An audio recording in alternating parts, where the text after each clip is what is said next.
ರಾಜ್ಯದಲ್ಲಿ ನಾನಾ ನೀನಾ ಅನ್ನುವಂಥ ಫೈಟ್ ನಡೀತಾ ಇದೆ. ನೋಡಿ, ಮೂಡ ಹಗರಣದ ಕುರಿತಂತೆ ಬಿಜೆಪಿ ಪಾದಯಾತ್ರೆಯನ್ನು ಮಾಡ್ತು. ವಾಲ್ಮೀಕಿ ಹಗರಣಕ್ಕೆ ಸಂಬಂಧಪಟ್ಟಂತೆ ನೈತಿಕ ಹೊಣೆಯನ್ನು ಕೊಟ್ಟು CM ಸಿದ್ದರಾಮಯ್ಯನವರು ರಾಜೀನಾಮೆಯನ್ನು ಕೊಡಬೇಕು. ಮೂಡ ಹಗರಣದಲ್ಲೂ ಕೂಡ ಅವರು ಪಾಲುದಾರರು. ಹಣಕಾಸಿನ ಇಲಾಖೆಯನ್ನು ಹೊಂದಿರುವಂತಹ ಅವರಿಗೆ ಅರಿವಿಲ್ಲದಂತೆ ಹಣದ ವರ್ಗಾವಣೆ ಹೇಗೆ ಸಾಧ್ಯ? ಮೂಡ ಅಂದ ಸಂದರ್ಭದಲ್ಲಿ ಅವರ ಕುಟುಂಬಸ್ಥರೇ ಭಾಗಿದಾರರು. ಇಂಥ ಎಲ್ಲ ಆರೋಪಗಳ ನಡುವೆ ಮೂಡದ ಬಿಸಿ ಮತ್ತು ಕಾವು ಅನ್ನೋದು ಹೆಚ್ಚಾಗಿದೆ. ಆ ಕಾವನ್ನು ಕಡಿಮೆ ಮಾಡೋದಕ್ಕ ಅಥವಾ ಅಸಲಿಗಾಗಿರುವಂಥ ಅಕ್ರಮವನ್ನು ಬಯಲಿಗೆ ತರೋದಕ್ಕಾಗೋತ್ತಿಲ್ಲ. ಇದೀಗ ಕಾಂಗ್ರೆಸ್ ಕೋವಿಡ್ ಹಗರಣಗಳ ಕುರಿತಂತೆ ಮಾತಾಡ್ತಾ ಇದೆ. ರಾಜ್ಯದಲ್ಲಿ ಒಂದು ರೀತಿ ಹಗರಣಗಳ ಚರ್ಚೆ ಆಗ್ತಾ ಇದೆ. ಇಲ್ಲಿ ಬಹಳ ಮುಖ್ಯವಾಗಿ ನಾವು ಗಮನಿಸಬೇಕಾದ ಒಂದು ಅಂಶ ಅಂತ ಹೇಳಿದ್ರೆ, BJP, JDS, ಕಾಂಗ್ರೆಸ್ನ ನಾಯಕರ ಹಗರಣಗಳ ಚರ್ಚೆ ಆಗ್ತಾ ಇದೆ. ಅವರವರ ಅವಧಿಯಲ್ಲಿ ಅವರವ್ರ ಹಗರಣಗಳನ್ನು ಮಾಡ್ಕೊಂಡಿರ್ತಾರೆ. ರೈಟ್ ನಾವು ನಮಗೆ ಬರೋ ಪ್ರಶ್ನೆ ಏನು ಗೊತ್ತಾ, ಈಗ ಯಾಕೆ ಚರ್ಚೆ ಆಗ್ತಾ ಇದೆ? ಆಡಳಿತ ಪಕ್ಷದವರು ಆ ಸಂದರ್ಭದಲ್ಲಿ ಹಗರಣ ಮಾಡಿದ್ರೆ ಆ ಸಂದರ್ಭದಲ್ಲಿ ವಿರೋಧ ಪಕ್ಷ ಅಂತ ಒಂದು ಇರುತ್ತಲ್ವಾ, ಅವರ ಜವಾಬ್ದಾರಿ ಅನ್ನೋದು ಇರುತ್ತಲ್ವಾ, ಆ ನಿಷ್ಕ್ರಿಯತೆ ಯಾಕಿತ್ತು? ಆ ನಿಷ್ಕ್ರಿಯತೆಯ ಪಶ್ಚಾತ್ತಾಪ ಆದರೂ ಬೇಡವೇ? ತನ್ನ ಬುಡಕ್ಕೆ ಬಂದಿದ್ದಾರೆ, ಹಾಗಾದರೆ ನಿಮ್ಮ ವಿಚಾರಕ್ಕೂ ನಾವು ಬರ್ತೀವಿ ಅನ್ನುವಂಥ ಧೋರಣೆ ಏನಾದರೂ ಕಂಡು ಬರ್ತಾ ಇದೆಯಾ? ಅಸಲಿಗೆ ಕೋವಿಡ್ ಹಗರಣ ಯಾವಾಗಾಯಿತು? ಯಾರ ಮೇಲೆ ಗಂಭೀರ ಆರೋಪವನ್ನು ಮಾಡ್ತಿದ್ದಾರೆ? ಮತ್ತು ಮಧ್ಯಂತರ ವರದಿ ಏನು ಹೇಳ್ತಾ ಇದೆ? ನಿಜಕ್ಕೂ ಆ ಮಧ್ಯಂತರ ವರದಿಯಿಂದ BJPಯಲ್ಲಿ ಆತಂಕ, ಭಯ, ಢವಢವ ಅನ್ನೋದು ಹೆಚ್ಚಾಗಿದೆಯಾ? ಎಲ್ಲದರ ಬಗ್ಗೆ ಚರ್ಚೆ ಮಾಡೋಣ. ನಾನು ದಿವ್ಯಶ್ರೀ.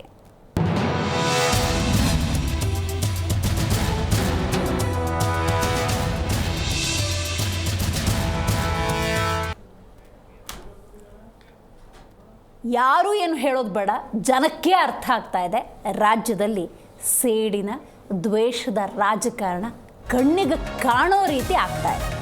ಮೂಡ ಹಗರಣಕ್ಕೆ ವಿರುದ್ಧವಾಗಿ ಕೋವಿಡ್ನ ಅಸ್ತ್ರ ಪ್ರಯೋಗ ಆಗ್ತಾ ಇದೆ. ಅಫ್ಕೋರ್ಸ್ BJP ಈಗಾಗಲೇ ಆರೋಪ ಮಾಡಿರುವ ರೀತಿಯೇ ನೋಡೋದಾದರೆ ಮೂಡ ಹಗರಣದ ಕಾವು ಹೆಚ್ಚಾಯಿತು. ಆ ಕಾವನ್ನು ಕಡಿಮೆ ಮಾಡೋದಕ್ಕೆ ಮತ್ತೊಂದು ಹಗರಣ ಬೇಕಾಗಿತ್ತು. ಹಾಗಾಗಿ ಹಳೆ ಹಗರಣವನ್ನು ಕಾಂಗ್ರೆಸ್ ಮುನ್ನೆಲೆಗೆ ತಂದಿದೆ.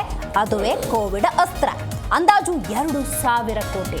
ಇದು 187 ಅಲ್ಲ, ಅಥವಾ ಮೂಡ ಹಗರಣದಂತೆ ಕೇವಲ ಕೆಲವು ಕೋಟಿಗಳ ಲೆಕ್ಕಾಚಾರ ಅಲ್ಲ. 2,000 ಕೋಟಿ ಕೋವಿಡ್ ಹಗರಣದ ಪ್ರಸ್ತಾಪವನ್ನು ಕಾಂಗ್ರೆಸ್ ಮಾಡ್ತಿರೋದು. ಮಾಜಿ ಆರೋಗ್ಯ ಸಚಿವ ಡಾಕ್ಟರ್ K. ಸುಧಾಕರ್ ಕುರಿತಂತೆಯೇ ಮಾತಾಡ್ತಿರುವಂಥ ಹಗರಣ ಇದು. ನಾಳಿನ ಸಚಿವ ಸಂಪುಟ ಸಭೆಯಲ್ಲಿ ವರದಿ ಮಂಡನೆ ನಿಶ್ಚಿತ. ಮಧ್ಯಂತರ ವರದಿ ಬೇರೆ ಬಂದಿರೋದ್ರಿಂದಾಗಿ BJPಯಲ್ಲಿ ಢವಢವ, ಆತಂಕ ಹೆಚ್ಚಾಗಿದೆ ಅಂತ ಹೇಳಲಾಗ್ತಾ ಇದೆ. ಪ್ರತಿಪಕ್ಷಗಳ ಮೂಢಾಸ್ತ್ರಕ್ಕೆ ಕೋವಿಡ್ನ ಬ್ರಹ್ಮಾಸ್ತ್ರವನ್ನು ಬಿಡಲಾಗಿದೆ. ರೈಟ್, ಇದಕ್ಕೆ ಸಂಬಂಧಪಟ್ಟಂತೆ ವಿಜೇಂದ್ರ ಮಾತನಾಡಿದ್ದಾರೆ, ಹಾಗೆ ಸುಧಾಕರ್ ಮಾತನಾಡಿದ್ದಾರೆ. ಏನು ಹೇಳಿದ್ದಾರೆ ಪದಿ ಕೇಳೋಣ.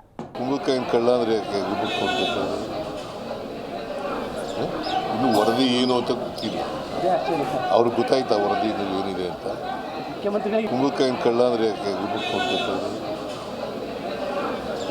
ಇನ್ನು ವರದಿ ಏನು ಅಂತ ಗೊತ್ತಿಲ್ಲ. ಅವ್ರಿಗೆ ಗೊತ್ತಾಯ್ತಾ ವರದಿ ಏನಿದೆ ಅಂತ? ಕುಂಬಳಕಾಯಿನ ಕಳ್ಳ ಅಂದರೆ ಇನ್ನು ವರದಿ ಏನು ಅಂತ ಗೊತ್ತಿಲ್ಲ. ಅವ್ರಿಗೆ ಗೊತ್ತಾಯ್ತಾ ವರದಿ ಏನಿದೆ ಅಂತ? ಕುಂಬಳಕಾಯಿನ ಕಳ್ಳ ಅಂದರೆ ಇನ್ನು ವರದಿ ಏನು ಅಂತ ಗೊತ್ತಿಲ್ಲ. ಅವ್ರಿಗೆ ಗೊತ್ತಾಯ್ತಾ ವರದಿ ಏನಿದೆ ಅಂತ? ಇವತ್ತು ಕೋವಿಡ್ ವಿಚಾರದಲ್ಲಿ ಏನು ವರದಿ ಕೊಟ್ಟಿದ್ದಾರೆ, ಅದ್ರ ಬಗ್ಗೆ ಮುಖ್ಯಮಂತ್ರಿಗಳು ಏನು ತೀರ್ಮಾನ ಮಾಡ್ತಾರೆ, ರಾಜ್ಯ ಸರ್ಕಾರ ಏನು ತೀರ್ಮಾನ ಮಾಡ್ತಾರೆ ಮಾಡಲಿ. ಅಂದಿನ ಸಚಿವರು ಸುಧಾಕರ್ ಅವ್ರ ಜೊತೆ ಕೂಡ ನಾನು ಚರ್ಚೆ ಮಾಡ್ತೇನೆ. ಯಾವುದೇ ರೀತಿ ಭ್ರಷ್ಟಾಚಾರ ಆಗಿಲ್ಲ, ಅದ್ರ ಬಗ್ಗೆ ಏನಾದರೂ ಕೂಡ ನಾನು ಕಾನೂನಾತ್ಮಕವಾಗಿ ಎದುರಿಸ್ತೇನೆ ಅನ್ನೋ ಮಾತನ್ನು ಸ್ವತಃ ಸುಧಾಕರ್ ಕೂಡ ಹೇಳಿದ್ದಾರೆ.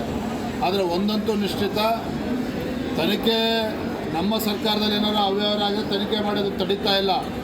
ಆದರೆ ಮುಖ್ಯಮಂತ್ರಿಗಳು ಅತಿ ಶೀಘ್ರದಲ್ಲೇ ತಮ್ಮ ಸ್ಥಾನಕ್ಕೆ ರಾಜೀನಾಮೆ ಕೊಡಲೇಬೇಕಾಗ್ತದೆ, ಯಾವುದೇ ಸಂಶಯ ಬೇಡ. ಇವತ್ತು ಕೋವಿಡ್ ವಿಚಾರದಲ್ಲಿ ಏನು ವರದಿ ಕೊಟ್ಟಿದ್ದಾರೆ. ರೈಟ್, ಈ ಬಗ್ಗೆ ಮಾತಾಡಲಿಕ್ಕೆ ಮೊದಲನೇದಾಗಿ ನಮ್ಮ ಕಾರ್ಯಕ್ರಮದಲ್ಲಿ ಕಾಂಗ್ರೆಸ್ ವಕ್ತಾರರಾಗಿರುವಂತಹ ದರ್ಶನ್ ಅವರು ಭಾಗಿಯಾಗಿದ್ದಾರೆ. ನಮಸ್ಕಾರ. ಇನ್ನು BJP ವಕ್ತಾರರಾಗಿರುವಂತಹ ನಾಗರಾಜ ನಾಯ್ಕ ಅವರು ಭಾಗಿಯಾಗಿದ್ದಾರೆ. ನಮಸ್ಕಾರ. ನಮಸ್ತೆ. ಇನ್ನು JDS ವಕ್ತಾರರಾಗಿರುವಂತಹ ಪ್ರಶಾಂತಿ ಅವರು ಝೂಮ್ನಿಂದ ಕನೆಕ್ಟ್ ಆಗ್ತಾ ಇದ್ದಾರೆ. ನಮಸ್ಕಾರ ಪ್ರಶಾಂತಿ ಅವರೇ. ನಮಸ್ತೆ. ಮಾತಾಡ್ತೀನಿ, ಹಾಗೆ ಸಂಪರ್ಕದಲ್ಲಿರಿ. ಇವತ್ತಿನ ನಮ್ಮ ಕಾರ್ಯಕ್ರಮನ ನಾಗರಾಜ್ ನಾಯ್ಕ ಅವರಿಂದ ಆರಂಭ ಮಾಡೋಣ. ಮೂಡ ಹಗರಣದ ಕಾವನ್ನು ಕಡಿಮೆ ಮಾಡೋದಕ್ಕೆ ಈಗ ಕೋವಿಡ್ ಹಗರಣದ ಪ್ರಸ್ತಾಪ ಆಗ್ತಿದೆ ಅಂತ ನೀವು ಆರೋಪ ಮಾಡ್ತಾ ಇದ್ದೀರಿ. ಅದೇನೇ ಇದ್ರೂ ಕೂಡ ಮಧ್ಯಂತರ ವರದಿ ಅಂತ ಬೇರೆ ಸಿದ್ಧವಾಗಿರೋದ್ರಿಂದಾಗಿ ಬಿಜೆಪಿಯಲ್ಲಿ ಆತಂಕ, ಭಯ, ಢವಢವ ಅನ್ನೋದು ಹೆಚ್ಚಾಗಿದೆ ಅಂತ ಹೇಳ್ತಿದ್ದಾರೆ. ಸಿದ್ದರಾಮಯ್ಯನವ್ರು ಮಾತಾಡಿದ್ದನ್ನು ಗಮನಿಸಿದ್ರಿ. ಕುಂಬಳಕಾಯಿ ಕಳ್ಳ ಅಂದರೆ ಹೆಗಲು ಮುಟ್ಟು ನೋಡ್ಕೋತಿದ್ದಾರೆ ಡಾಕ್ಟರ್ ಕೆ ಸುಧಾಕರ್ ಅಂತ. ಏನು ಹೇಳೋದಕ್ಕೆ ಬಯಸ್ತೀರಿ? ಕುಂಬಳಕಾಯಿ ಕಳ್ಳ ಅಂತ ಹೇಳಿದ್ರೆ ಹೆಗಲು ಮುಟ್ಕೊಳ್ತಾ ಇರುವವರು ಯಾರು ಕೇಳಿದ್ರೆ ಸಿದ್ದರಾಮಯ್ಯನವರೇ. ಹೇಗೆ? ರಾಜ್ಯಪಾಲರ ಮುಂದೆ ಸ್ಯಾಂಕ್ಷನಿಗೆ ಒಂದು ಪ್ರಕರಣ ಹೋಯಿತು, ಮೂಡಾ ಪ್ರಕರಣದಲ್ಲಿ. ರಾಜ್ಯಪಾಲರು ಸ್ಯಾಂಕ್ಷನ್ನೇ ಕೊಡಬಾರ್ದು ಅನ್ನುವಂಥ ರೀತಿಯಲ್ಲಿ ಈ ನಾಡಿನ ಮುಂದೆ ರಾಜ್ಯಪಾಲರನ್ನ ಎಷ್ಟು ತೇಜೋವಧೆ ಮಾಡಬೇಕು ಅಷ್ಟು ತೇಜೋವಧೆಯನ್ನ ವೃತ್ತಿಯಿಂದ ಒಂದು ವಕೀಲರು ಆಗಿರುವಂಥ ಸಿದ್ದರಾಮಯ್ಯನವರು ಮಾಡಿದ್ರು ಅಂತ ಹೇಳಿದರೆ, ಅಥವಾ ಅವರ ಪಕ್ಷ ಎಲ್ಲಿಗೆ ರಾಜಕಾರಣವನ್ನು ತಂದು ಮುಟ್ಟಿಸ್ತು ಅಂತ ಹೇಳಿ ಅವ್ರದೇ ಪಕ್ಷದ ಒಬ್ಬ ಸದಸ್ಯರು ಅವ್ರು ಏನು ಹೇಳಿದ್ರು ಅಂತ ಹೇಳಿದ್ರೆ, ಬಾಂಗ್ಲಾ ಮಾದರಿಯಲ್ಲಿ ಗವರ್ನರ್ನ ನಾವು ಕೆಣಕಬೇಕಾಗ್ತದೆ, ನೋಡ್ಕೋಬೇಕಾಗ್ತದೆ ಅನ್ನುವಂಥ ಮಟ್ಟಕ್ಕೆ. ರಾಜ್ಯಪಾಲರ ಹುದ್ದೆ ಅಂತ ಹೇಳಿದ್ರೆ ಅದೊಂದು ಸಂವಿಧಾನಾತ್ಮಕವಾದಂಥ ಹುದ್ದೆ, ಅದು ಕಾನ್ಸ್ಟಿಟ್ಯೂಷನಲ್ ಪೋಸ್ಟು. ಅವರನ್ನು ಯಾವುದೇ ಪಕ್ಷಕ್ಕೆ, ಅವರ ಹಿನ್ನೆಲೆ ಯಾವುದೇ ಪಕ್ಷದಿಂದ ಬಂದಿರಲಿ, ಪೂರ್ವಾಶ್ರಮ, ಒಂದ್ಸಲ ಅವರು ಗವರ್ನರ್ ಆಯಿತು ಅಂತ ಹೇಳಿದ್ರೊಡನೆ ಈ ಒಂದು ಸಂವಿಧಾನಾತ್ಮಕವಂತ ಹುದ್ದೆಗೆ ನಾವು ತುಂಬ ಗೌರವವನ್ನು ಕೊಡಬೇಕಾಗ್ತದೆ. ಸ್ಯಾಂಕ್ಷನ್ ಕೊಟ್ಟೇ ಬಿಟ್ರು ಅಂತ ಹೇಳಿದರೆ ಏನಾಗ್ತಿತ್ತು?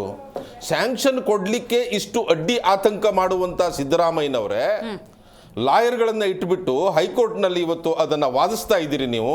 ಸ್ಯಾಂಕ್ಷನ್ ಕೊಡುವುದೇ ತಪ್ಪು ಅಂತ ಹೇಳಿ ಒಂದು ವೇಳೆ ನಿಮ್ಮ ಮೇಲೆ ಪ್ರಕರಣ ದಾಖಲಾಯಿತು ಅಂತ ಹೇಳಿದ್ರೆ ನ್ಯಾಯಾಲಯಕ್ಕೆ ಹೋಗ್ಬೋದಿತ್ತು. ಆಸ್ ಪರ್ ಲಾ ನ್ಯಾಯಾಲಯದಲ್ಲಿ ಯಾವ ರೀತಿ ಆಗ್ತದೆಯೋ ಆ ಪ್ರಕಾರ ನೋಡ್ಕೋಬೇಕಾಗಬಹುದಿತ್ತು.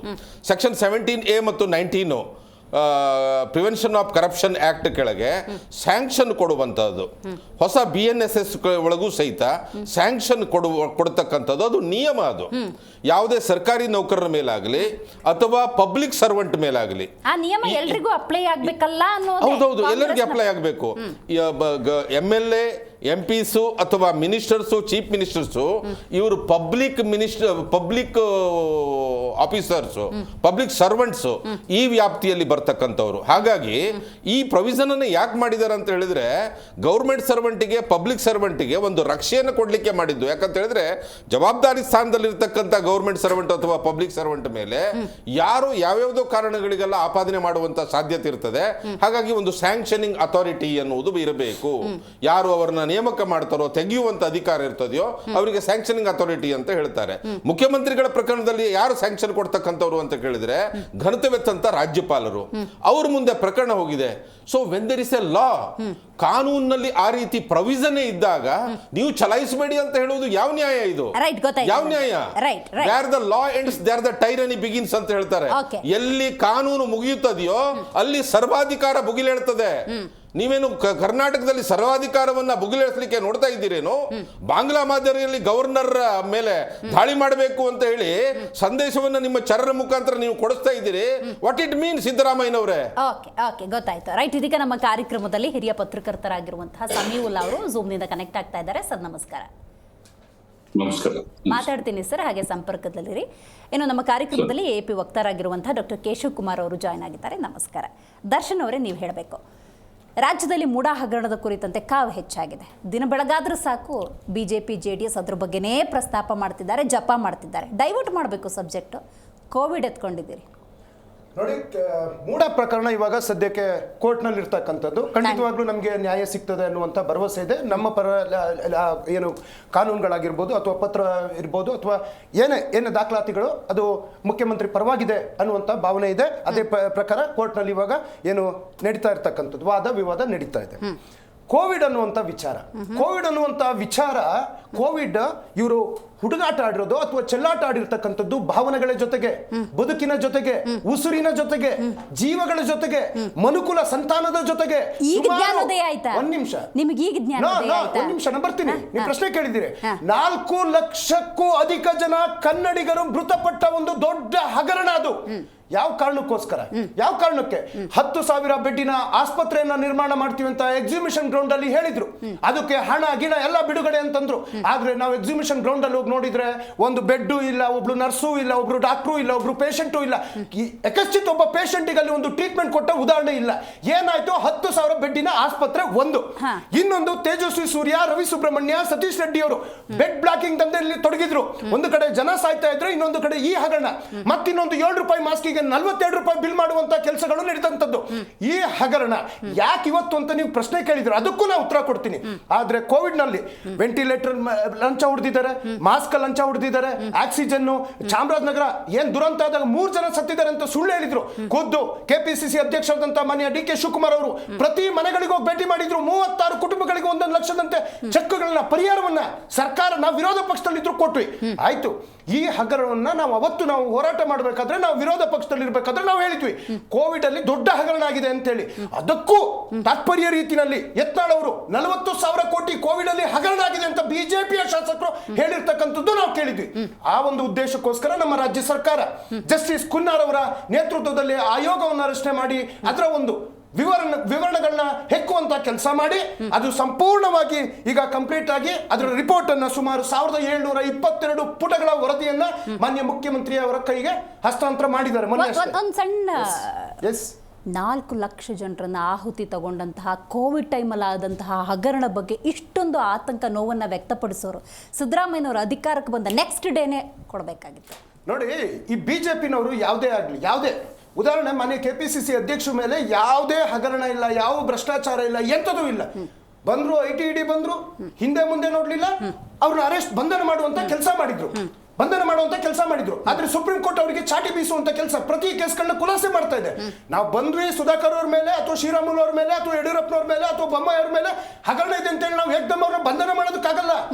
ಆ ಒಂದು ಹಗರಣದ ಆಳ ಮತ್ತೆ ಆಗಲ್ಲ ವ್ಯಾಪ್ತಿ, ಅದು ಪ್ರಾಥಮಿಕ ಆರೋಗ್ಯ ಕೇಂದ್ರಗಳಿಂದ ಹಿಡಿದು ಬೆಂಗಳೂರಿನ ದೊಡ್ಡ ದೊಡ್ಡ ಆಸ್ಪತ್ರೆಗಳವರೆಗೂ ಸಮೇತ ದೊಡ್ಡ ಹಗರಣ ಹೊಕ್ಕಿ ಕೂತಿರ್ತಕ್ಕಂಥದ್ದು. ಡಾಕ್ಯುಮೆಂಟ್ಸ್ ಕಲೆಕ್ಷನ್ ಟೈಮ್ ಖಂಡಿತವಾಗ್ಲೂ ಪ್ರತಿಯೊಂದು ಜಿಲ್ಲಾ ಆಸ್ಪತ್ರೆಗಳು, ಪ್ರತಿಯೊಂದು ಪ್ರಾಥಮಿಕ ಆಸ್ಪತ್ರೆಗಳು, ಪ್ರತಿಯೊಂದು ತಾಲೂಕು ಆಸ್ಪತ್ರೆಗಳ ಮಟ್ಟದಿಂದ ಆರೋಗ್ಯ ಇಲಾಖೆಗಳಿಂದ ಎಲ್ಲ ವರದಿಗಳನ್ನ ತರಿಸಿ ಕೂಲಂಕುಷವಾದಂತಹ ಒಂದು ತನಿಖೆಯನ್ನ ಮಾಡಿ ಕುನ್ನವರ ಆಯೋಗ ಇವತ್ತು ಮಾನ್ಯ ಮುಖ್ಯಮಂತ್ರಿ ಅವರಿಗೆ ಅದನ್ನ ಕೊಡುವಂತ ಕೆಲಸ ಮಾಡಿದೆ. ಖಂಡಿತವಾಗ್ಲೂ ಇದು ನಾಳೆ ಸಂಪುಟ ಸಭೆಯಲ್ಲಿ ಚರ್ಚೆ ಆಗ್ಬಹುದು ಅನ್ನುವಂತ ಚರ್ಚೆಯನ್ನ ನೀವು ಮಾಧ್ಯಮಗಳಲ್ಲಿ ಮಾಡ್ತಾ ಇದ್ದೀರಾ. ಅದ ನಂತರ ಅದಕ್ಕೋಸ್ಕರ ಒಂದು ವಿಶೇಷ ತನಿಖಾ ತಂಡವನ್ನು ರಚನೆ ಮಾಡ್ತಾರೋ ಅಥವಾ SIT ಫಾರ್ಮ್ ಮಾಡ್ತಾರೋ ಗೊತ್ತಿಲ್ಲ. ಆದ್ರೆ ಇದ್ರಲ್ಲಿ ಯಾರು ಈ ಪ್ರಕರಣದಲ್ಲಿ ಭಾಗಿಯಾಗಿದ್ದಾರೆ, ಜೀವದ ಜೊತೆ ಯಾರೆಲ್ಲ ಚೆಲ್ಲಾಟ ಆಡಿದ್ದಾರೆ, ತಗಡು ಹೊಡೆಯೋದ್ರಲ್ಲೂ ಲಂಚ ಹೊಡೆದ್ರು ಅವತ್ತು ಏನೋ ಅಂತೇಳಿ ಅಲ್ಲೂ ಲಂಚ. ಈ ಮಹಾನ್ ಭ್ರಷ್ಟಾಚಾರವನ್ನ ದೇಶದ ಮುಂದೆ ತೆಗೆದಿಡುವಂತ ಕೆಲಸವನ್ನ ಖಂಡಿತವಾಗ್ಲೂ ಕಾಂಗ್ರೆಸ್ ಸರ್ಕಾರ ಮಾಡೇ ಮಾಡ್ತದೆ. ರಾಜ್ಯದ ಜ್ವಲಂತ ಸಮಸ್ಯೆಗಳ ಚರ್ಚೆ ಆಗಬೇಕು, ರಾಜ್ಯದ ಜನಪ್ರತಿನಿಧಿಗಳ, ರಾಜ್ಯದ ನಾಯಕರ ಹಗರಣಗಳ ಚರ್ಚೆ ಮಾಡ್ತಿದ್ದೀವಿ, ಏನಂತೀರಿ? ಇದು ಹೇಗೆ ಅಂತಂದರೆ BJP, ಕಾಂಗ್ರೆಸ್ ಅಥವಾ JDS ಆ ಪಕ್ಷಗಳ ಆಂತರಿಕ ಕಲಹಗಳು, ಅವರವ್ರ ಮೇಲೆ ಇರೋ ಸಮಸ್ಯೆಗಳು ಇಲ್ಲಿ ರಾಜಕೀಯ ಅಷ್ಟೇ ನಡೀತಾ ಇದೆ. ಈಗ ಈ ಹಗರಣ ಮೇಲೆ ಅವರು ಹಗರಣ ಮಾಡಿದ್ರು ಅಂತ ಇವರು ಹಗರಣ ಮಾಡಿದ್ರು ಅಂತ ಅವರು, ಇವಾಗ ಕೋವಿಡ್ ಹಗರಣದ ಇದು ಇವಾಗ ಜಸ್ಟಿಸ್ ಕುನ್ನಾ ಅವರು ಒಂದು ವರದಿ ಕೊಟ್ಟಿದ್ದಾರೆ. ಇವಾಗ ಆ ವರದಿನ ಇವ್ರು ನೋಡಿ ಇವ್ರೇನಂದ್ರೆ ಈಗ ಮತ್ತೆ ಇನ್ನೊಂದು ತನಿಖಾ ಸಂಸ್ಥೆ ಕೊಡ್ಬೇಕಾಗಿರೋದು. ನೋಡಿ, ಈಗ ಇವರು ಏನು ತನಿಖೆ ಮಾಡಿದಾರಲ್ಲ, ಇದು ಸುಮಾರು 300 ವರ್ಷದ ಹಿಂದೆ ಆಗಿರೋ ಅಂಥದ್ದು. ಇವಾಗ ಹೊಸದಾಗಿ ಅವರು ಏನಂದರೆ ಹಿಂದಿನ ಎಲ್ಲ ಕಡತಗಳು ದಾಖಲೆಗಳು ನೋಡಿಕೊಂಡೇ ಅದರ ಅವರು ವರದಿ ಕೊಟ್ಟಿರೋದು. ಇದರಲ್ಲಿ ಇನ್ನೊಂದು ಏನಂತಂದರೆ, ಆವತ್ತಿನ ದಿವಸ ಈ ಕೋವಿಡ್ ಹಗರಣ ಆಗಿದ್ದ ಸಂದರ್ಭದಲ್ಲಿ ಪಬ್ಲಿಕ್ ಅಕೌಂಟ್ಸ್ ಕಮಿಟಿಗೆ ಚೇರ್ಮನ್ ಆಗಿದ್ದವರು HK ಪಾಟೀಲ್, ಕಾಂಗ್ರೆಸ್ನವರೇ. ಅವರು ಆ PAC ಮೀಟಿಂಗ್ಗಳಲ್ಲೇ ಅವರು ಅಬ್ಜೆಕ್ಷನ್ಸ್ ರೈಸ್ ಮಾಡಿದ್ದಾರೆ. ಅಂದರೆ ಇವ್ರಿಗೆ ಆ ಮಾಹಿತಿ ಇತ್ತು ಕಾಂಗ್ರೆಸ್ನವ್ರಿಗೆ ಮುಂಚೆನೆ. ಬಟ್ ಏನಂದರೆ ಅವಾಗ ಸರ್ಕಾರ ಏನು ಕ್ರಮ ವಹಿಸಲಿಲ್ಲ, ಅವರು ಅಲಿಗೇಷನ್ ಮಾಡಿದ್ರು, ಸುಮ್ಮನೆ ಆದರು. ಆದರೆ ಈ ಎಲ್ಲ ಮಾಹಿತಿನೂ ಕಾಂಗ್ರೆಸ್ ಸರ್ಕಾರದ ಕಡೆ ಇತ್ತು. ಅವ್ರು ಬಂದಿದ್ದ ತಕ್ಷಣ ಇದಕ್ಕೆ ಅದು ಇವ್ರು ನೀವು ಹೇಳ್ದಂಗೆ ಆ ಪ್ರಶ್ನೆಗೆ ಅವ್ರು ಉತ್ತರ ಕೊಡಲಿ. ನಾನು ಹೇಳ್ತಿದ್ರೆ ಅವರು ಜೈಲ್ಗೆ ಹಾಕ್ಬಿಡಿ ಅಂತ ಹೇಳಲ್ಲ, ತಕ್ಷಣ ತನಿಖೆಗೆ ಆದೇಶ ಮಾಡಬಹುದಿತ್ತು, ತನಿಖೆ ಮಾಡ್ಬೋದಿತ್ತು. ಯಾಕಂದ್ರೆ ಈ ಎಲ್ಲ ಡಾಕ್ಯುಮೆಂಟ್ಸ್ ಇತ್ತು, ಕಾಂಗ್ರೆಸ್ನವ್ರಿಗೆ ಗೊತ್ತಿತ್ತು. ಆದರೆ ಒಂದು ಜಸ್ಟಿಸ್ ಕೊಟ್ಟಿದ್ದೇನಂತಂದ್ರೆ ಅವರು ಸುಮಾರು 1.5 ವರ್ಷ ಸಮಯ ತಗೊಂಡ್ರು. ಈಗಲೂ ಈ ವರದಿ ಆಧರಿಸಿ ಯಾರನ್ನೂ ಬಂಧಿಸಕ್ಕಾಗಲ್ಲ, ಇದು ಮತ್ತೆ ತನಿಖೆ ಆಗ್ಬೇಕಾಗತ್ತೆ. ಇದು ಮತ್ತೆ ತನಿಖೆ ಕೊಟ್ರೆ ಅದು ಯಾವಾಗ ಬರುತ್ತೆ? ಬಹುಶಃ ಇದೆಲ್ಲೋ ಒಂದು ಕಡೆ ನೋಡಿ, ನಿಮ್ಮ ಮೇಲಿನ ವರದಿ ನಮ್ಮ ಹತ್ರ ಇದೆ ಅಂತೆಲ್ಲ BJP ತಣ್ಣಗಾಕ್ಸ್ಲಿಕ್ಕೋಸ್ಕರ ಇದು ಮಾಡಿದಾರ, ಅದನ್ನು ಕಾದ್ ನೋಡ್ಬೇಕು. ಸುಮಾರು 1.5 ವರ್ಷದಿಂದ ಇವ್ರು ಹೇಳ್ತಾನೆ ಬಂದಿದ್ದಾರೆ ನಮ್ಮ ಹತ್ರ ಎಲ್ಲ ದಾಖಲೆಗಳಿದೆ ಅಂತ. ಈ ಮೂಢ ಹಗರಣ ಅಥವಾ ಮತ್ತೆ ವಾಲ್ಮೀಕಿ ಹಗರಣ ದೊಡ್ಡದಾಗಿ ಸ್ಫೋಟ ಆಗಿದ್ದಾದ್ಮೇಲೆನೆ ಸಿದ್ದರಾಮಯ್ಯನವರು ಈ ಒಂದು ಸ್ಕ್ಯಾಮ್ಗಳನ್ನೆಲ್ಲ ಬರ್ತೀನಿ ಅಂತ ಘಂಟಾಘೋಷವಾಗಿ ಹೇಳಿ, ಸ್ವಲ್ಪ ಈ ಹಿಂದೆ ಮುಂಚೆ ಚುನಾವಣಾ ಪ್ರಚಾರ ಭಾಷಣಗಳಲ್ಲೇ ಅಷ್ಟೇ ಉಪಯೋಗ ಆಗ್ತಾ ಇತ್ತು. ಇತ್ತು. ಆದರೆ ಇದನ್ನ ಮಾಡೇ ಮಾಡ್ತೀವಿ, ತನಿಖೆ ಮಾಡ್ತೀವಿ, ಎಲ್ಲರೂ ಜೈಲು ಕಳಿಸ್ತೀವಿ ಅಂತ ಒಂದು ಪಣ ತೊಟ್ಟಿದ್ದು ಈ ಸ್ಕ್ಯಾಮ್ಗಳು ಬಂದಿದ್ದಾದ್ಮೇಲೆ. ಮತ್ತೆ ಇನ್ನೊಂದೇನಂತಂದ್ರೆ ಈಗ ಈ ಮುಡಾ ಸ್ಕ್ಯಾಮು ಅಷ್ಟೇ ಇವತ್ತಿನ ದಿವಸ ಹೊಸದಾಗಿ ಆಗಿರೋದಲ್ಲ, ಅದೂ ಯಾವಾಗೋ ಆಗಿರೋದು. ಈ ಬಿಜೆಪಿ ಸರ್ಕಾರ ಇದ್ದಾಗ್ಲೇನೆ ಇದ್ರ ಬಗ್ಗೆ ಅವರು ದನಿ ಎತ್ತಬೋದಿತ್ತು, ಕ್ರಮ ಕೈಗೊಳ್ಬೋದಿತ್ತು. ಆದ್ರೆ ಅವತ್ತು ಬಿಜೆಪಿ ಇದು ತಂಟೆಗೆ ಹೋಗ್ಲಿಲ್ಲ. ಸಿದ್ದರಾಮಯ್ಯನವರು ಅವತ್ತು ವಿರೋಧ ಪಕ್ಷದ ನಾಯಕರಾಗಿದ್ರು, ಆದ್ರೂ ಬಿಜೆಪಿನವರು ಇದ್ರ ಬಗ್ಗೆ ಏನೂ ಒಂದು ತನಿಖೆ ಮಾಡಲಿಲ್ಲ. ಯಾಕಂದ್ರೆ 3 ವರ್ಷದಿಂದೇನೆ ಒಂದು DC ರಿಪೋರ್ಟ್ ಕೊಟ್ಟಿದ್ರು, ಇಲ್ಲಿ ಮೂಡಾಲ ಇರೆಗ್ಯುಲಾರಿಟೀಸ್ ಆಗಿದೆ ಅಂತ ಹೇಳಿ ಆ ರಿಪೋರ್ಟ್ ಇತ್ತು. ಆದ್ರೆ ಬಿಜೆಪಿನವ್ರು ಯಾವುದೇ ಕ್ರಮ ಕೈಗೊಳ್ಳಿಲ್ಲ. ಹೋಗ್ಲಿ ಸಿದ್ದರಾಮಯ್ಯ ಅವರು ಚೀಫ್ ಮಿನಿಸ್ಟರ್ ಆಗಿದ್ದಾದ್ಮೇಲೆ ಆದ್ರೂ ಅದ್ರ ಬಗ್ಗೆ ದನಿ ಎತ್ತಿದ್ರೆ ಆವಾಗ್ಲೂ ಎತ್ತಲಿಲ್ಲ. ಈಗ ಏನಂತಂದ್ರೆ ಈಗ ನೋಡಿ ವಾಲ್ಮೀಕಿ ಸ್ಕ್ಯಾಮ್ ಬಂತು, ಎಲ್ಲೋ ಒಂದ್ ಕಡೆ ಇವ್ರು ಏನಂತಂದ್ರೆ ಇವರು ಏನಾದ್ರೂ ಮಾಡಿ ಆಪರೇಷನ್ ಮಾಡಿ ಏನೋ ಒಂದು ಮಾಡಿ ಆ 3 ತಿಂಗಳಲ್ಲಿ 6 ತಿಂಗಳಲ್ಲಿ ಸರ್ಕಾರ ಉರುಳಿಸೋಣ ಅಂತ ನೋಡಿದ್ರು, ಲೋಕಸಭೆಗೆ ಆದ್ಮೇಲೆ ಆಗುತ್ತೆ ಅಂತಂದ್ರು. ಅದಾದ್ರೂ ಆಗ್ಲೇ ಇಲ್ಲ. ಆದ್ರೆ ನೆಕ್ಸ್ಟ್ ಇನ್ನೇನು ಮಾಡ್ಲಿಕ್ಕೆ ಆಗಲ್ಲ ಅಂತ ಹೇಳ್ಬಿಟ್ಟು ಈ ಮುಡಾ ಸ್ಕ್ಯಾಮ್ ಒಂದು ಎತ್ಕೊಂಡು ಇವಾಗ ಬಿಜೆಪಿನವ್ರು ಏನಾದ್ರೂ ಮಾಡಿ ಸಿದ್ದರಾಮಯ್ಯನವ್ರು ಇಳಿಸಲೇಬೇಕು ಅಂತ ನೋಡ್ತಾ ಇದ್ದಾರೆ. ಮತ್ತೆ ಇನ್ನೊಂದೇಂದ್ರೆ ಇವ್ರನ್ನ ಬಿಜೆಪಿನವರು ಗೋಲ್ ಪೋಸ್ಟ್ ಆಗಿಂದ ಅವಾಗ ಚೇಂಜ್ ಮಾಡ್ತಾನೆ ಇರ್ತಾರೆ. ನೋಡಿ ವಾಲ್ಮೀಕಿ ಹಗರಣದ ಇವ್ರು ಹೋರಾಟ ಶುರು ಮಾಡ್ಕೊಂಡ್ರು, CM ಅವ್ರು ತಲೆ ದಂಡ ಆಗೋವರೆಗೂ ನಾವು ಹೋರಾಟ ಬಿಡಲ್ಲ ಅಂತಂದ್ರು. ವಾಲ್ಮೀಕಿ ಹಗರಣದ ಮಾತು ಯಾರು ಮಾತಾಡ್ತಿದ್ದಾರೆ ಇವತ್ತಿನ ದಿವಸ? ನಾಯಕರು ಯಾರು ಮಾತಾಡ್ತಾ ಇಲ್ಲ, ಆಯ್ತಾ? ಡಿಬೇಟ್ಗಳಲ್ಲಿ ಮಾತಾಡ್ತಾರೆ, ಬಟ್ ಅವ್ರ ನಾಯಕರು ಯಾರು ಅದ್ರ ಬಗ್ಗೆ ಮಾತಾಡ ಬರೀ ಮೂಡಾ ಬಗ್ಗೆ ಮಾತಾಡ್ತಾರೆ. ಅಂದ್ರೆ ಇವ್ರು ಯಾವಂದ್ರೆ ಇವ್ರಿಗೆ ಅನುಕೂಲಕ್ಕೆ ತಕ್ಕಂಗೆ ಗೋಲ್ ಪೋಸ್ಟ್ ಚೇಂಜ್ ಮಾಡ್ಕೋತಾನೆ ಇರ್ತಾರೆ. ಇನ್ ಡೀಟೇಲ್ ಆಗಿ ಮಾತಾಡ್ತೀನಿ. ಪ್ರಶಾಂತಿ ಅವರೇ, ನೀವು ಹೇಳಬೇಕು, ಆರಂಭದಲ್ಲಿ ಈ ಹಗರಣಗಳ ಚರ್ಚೆ ಆಗ್ಬೇಕಾದ್ರೆ HDK versus DK Shivakumar, HDK versus Siddaramaiah ಅಂತಿತ್ತು. ಆಮೇಲೆ ಸಿದ್ದರಾಮಯ್ಯ ವರ್ಸಸ್ BJP ಅಂತಿತ್ತು. ಇವಾಗ BJP versus Congress, JDS versus Congress ಆಗ್ಬಿಟ್ಟಿದೆಯಲ್ಲ, ಹೇಗಿದು ಪ್ರಶಾಂತಿ ಅವರೇ? ಮೇಡಮ್, ನೀವು ಇಲ್ಲಿ ನೋಡ್ಬೋದು, ಫಸ್ಟ್ ಅಲ್ಲ ಮೂಲಕ್ಕೆ ಹೋದೆ HD ಕುಮಾರಸ್ವಾಮಿ ವರ್ಸಸ್ ನೋಡಿ, ಆಡಳಿತ ಇದು ಯಾವಾಗ ಈ ಎಲೆಕ್ಷನ್ ವಿನ್ ಆಯ್ತು ಆವಾಗಿಂದ ನೀವು ನೋಡಿರ್ಬೋದು, ಕುಮಾರಸ್ವಾಮಿ ಅವರು ಈ ಟ್ರಾನ್ಸ್ಫರ್ ದಂಧೆ ವಿಷಯ ಶುರು ಮಾಡ್ಕೊಂಡ್ರು. ಅಲ್ಲಿಂದ ಶುರು ಆಗಿದ್ದೀವಿ. ಇದು ಆಕ್ಚುಲಿ ನೋಡಿ, ವಿರೋಧ ಪಕ್ಷದಲ್ಲಿ ಇದ್ದ ಮೇಲೆ ನಾವು ಆಡಳಿತ ಪಕ್ಷದಲ್ಲಿ ಆಗ್ತಾ ಇರುವಂತಹ ಅನ್ಯಾಯ, ಭ್ರಷ್ಟಾಚಾರ ಇದನ್ನೆಲ್ಲ ನಾವು ಎತ್ತಿ ಹಿಡಿಯೋದು ವಿರೋಧ ಪಕ್ಷಗಳ ಒಂದು ರೆಸ್ಪಾನ್ಸಿಬಿಲಿಟಿ. ಅದು ಜವಾಬ್ದಾರಿ. ಅದನ್ನು ಮಾಡಿಕೊಂಡು ನಾವು ಬರ್ತಾ ಇದ್ದಂತ ಒಂದು ಸಂದರ್ಭ. ಇವತ್ತು ಟ್ರಾನ್ಸ್ಫರ್ ದಂಧೆ ಬಗ್ಗೆ ಏನ್ ಕುಮಾರಸ್ವಾಮಿ ಅವರು ಅದ್ರ ಬಗ್ಗೆ ಹೇಳಿದ್ರು, ಅಲ್ಲಿಂದ ಶುರು ಆಯ್ತು. ಆವಾಗಿಂದ ಇಲ್ಲಿವರೆಗೂ ಇದು ಅವ್ರ ಮೇಲೆ ಇವ್ರ ಮೇಲೆ ಅವರು ಕೆಸರೆ ಚಾಟ ಅಂತ ಏನ್ ನೀವು ಕರಿತೀರೋ ಹಾಗಾಗ್ತಾ ಬಂತು. ಬಟ್ ಇಲ್ಲಿ ನೋಡಿ, ನಾವು ವಿರೋಧ ಪಕ್ಷದಲ್ಲಿ ಇರುವಂತ ಕೆಲಸಗಳನ್ನೇ ಮಾಡ್ತಾ ಇರೋದು. ಇವಾಗ ನಾವು ಸಿದ್ದರಾಮಯ್ಯ ಅವ್ರದ್ದು 2013-18 ತಗೊಳ್ಳಿ, ಅಂದ್ರೆ ಇವ್ರು ಯಾವುದೇ ಒಂದು ತಾರ್ಕಿಕ ಅಂತ್ಯಕ್ಕೆ ತಗೊಂಡ್ಬರೋದಿಲ್ಲ. ಫಾರ್ ಎಕ್ಸಾಂಪಲ್, ಈ ರೀಡೋದಲ್ಲಿ ಏನಾಯ್ತು ನೀವು ನೋಡಿರ್ಬೋದು. ನೋಡಿ, ಸಿದ್ದರಾಮಯ್ಯನವರು 4 ಕಮಿಷನ್ ಮಾಡ್ತಾರೆ. ಏನಂತ ಹೇಳಿದ್ರೆ ಒಟ್ಟು 4 ಕಮಿಷನ್ ಮಾಡ್ತಾರೆ. ಅವತ್ತು CBIಗೆ ನಾವು ಕೇಳ್ತೀವಿ, ಇದನ್ನು ಕೇಳ್ತೀವಿ, ಎಲ್ಲ ಡೀಟೇಲ್ಸ್ ಏನಾಯ್ತು ಅಂತ ಎಲ್ಲ ಹೇಳಿ. ನೈಸ್ ಹಗರಣ ಇರ್ಬೋದು, ಇಲ್ಲ ಕೆಂಪಣ್ಣ ಅವರ ಒಂದು ಈ ಈ ಅರ್ಕಾವತಿ ಬಡಾವಣೆದು ಏನು ಹಗರಣ ಆಗಿರ್ಬೋದು, ಕೆಂಪಣ್ಣ ಆಯೋಗ ವರದಿ, ಇದ್ರ ಬಗ್ಗೆ ಕೂಡ ನಾವು ಮಾತಾಡ್ತೀವಿ. ನೋಡಿ, ಹಾಗೆ ಇವರು ಪವರ್ ಪರ್ಚೇಸ್ ಬಗ್ಗೆ ಒಂದು ಕಮಿಟಿ ಮಾಡ್ತಾರೆ ಸಿದ್ದರಾಮಯ್ಯನವರು. ಹಾಗೆ ರೀಡು ಅರ್ಕಾವತಿ ಬಗ್ಗೆ ಒಂದು ಕಮಿಷನ್ ಮಾಡ್ತಾರೆ. ಆಮೇಲೆ ಅಕ್ರಮವಾಗಿ ಅದಿರನ್ನ ಇದು ಸಾಗಣೆ ಮಾಡುವುದರಲ್ಲಿ ಕೂಡ ಒಂದು ಕಮಿಷನ್ ಮಾಡ್ತಾರೆ. ಹಾಗೆ ನೈಸ್ ಬಗ್ಗೆ ಕೂಡ ಒಂದು ಕಮಿಟಿ ಬರ್ತಾರೆ. ಇದ್ರಲ್ಲೆಲ್ಲ ನೋಡಿ, ನೈಸ್ ಅಲ್ಲಿ ಜಯಚಂದ್ರ ಅವರು ಈ ಅದಿರ ವಿಷಯದಲ್ಲಿ ಪಾಲ್ಗೊಳ್ತಾರೆ. ಆಮೇಲೆ HK ಪಾಟೀಲ್ ಅವರು ಇರ್ತಾರೆ, ಇವರೆಲ್ಲ ಇರ್ತಾರೆ. ಹಾಗೆ ಎಲ್ಲರೂ ಇದ್ರು ಕೂಡ ವರದಿ ತರಿಸ್ಕೊಳ್ತಾರೆ, ಎಲ್ಲ ಮಾಡ್ತಾರೆ. ನೀವು ಎಲ್ಲಿ ಕ್ರಮ ಕೈಗೊಂಡ್ರಿ? ನೀವು ಹೇಳಿದ್ರಲ್ಲ ನೈಸ್ ಬಗ್ಗೆ ನಾವು ಮಾಡ್ತೀವಿ, ಎಲ್ಲವನ್ನು ರೀಡು ಮಾಡ್ತೀನಿ ಅಂತ ಹೇಳ್ದಂಥವ್ರು ಇವತ್ತು ಕೆಂಪಣ್ಣ ಅವರು ಹೋರಾಟ ಮಾಡಿದಿರುವಂತ ಎಷ್ಟು ಈ ಅರ್ಕಾವತಿ ಬಡಾವಣೆ ಬಗ್ಗೆ ಹೋರಾಟ ಮಾಡಿದ್ದಾರೆ. ಇದು ಮೂಡ ಅಷ್ಟೇ ಬಹಳ ದೊಡ್ಡದಾದ ಪ್ರಮಾಣದಲ್ಲಿ ಇರುವಂತ ಒಂದು ಹಗರಣ ಇದು.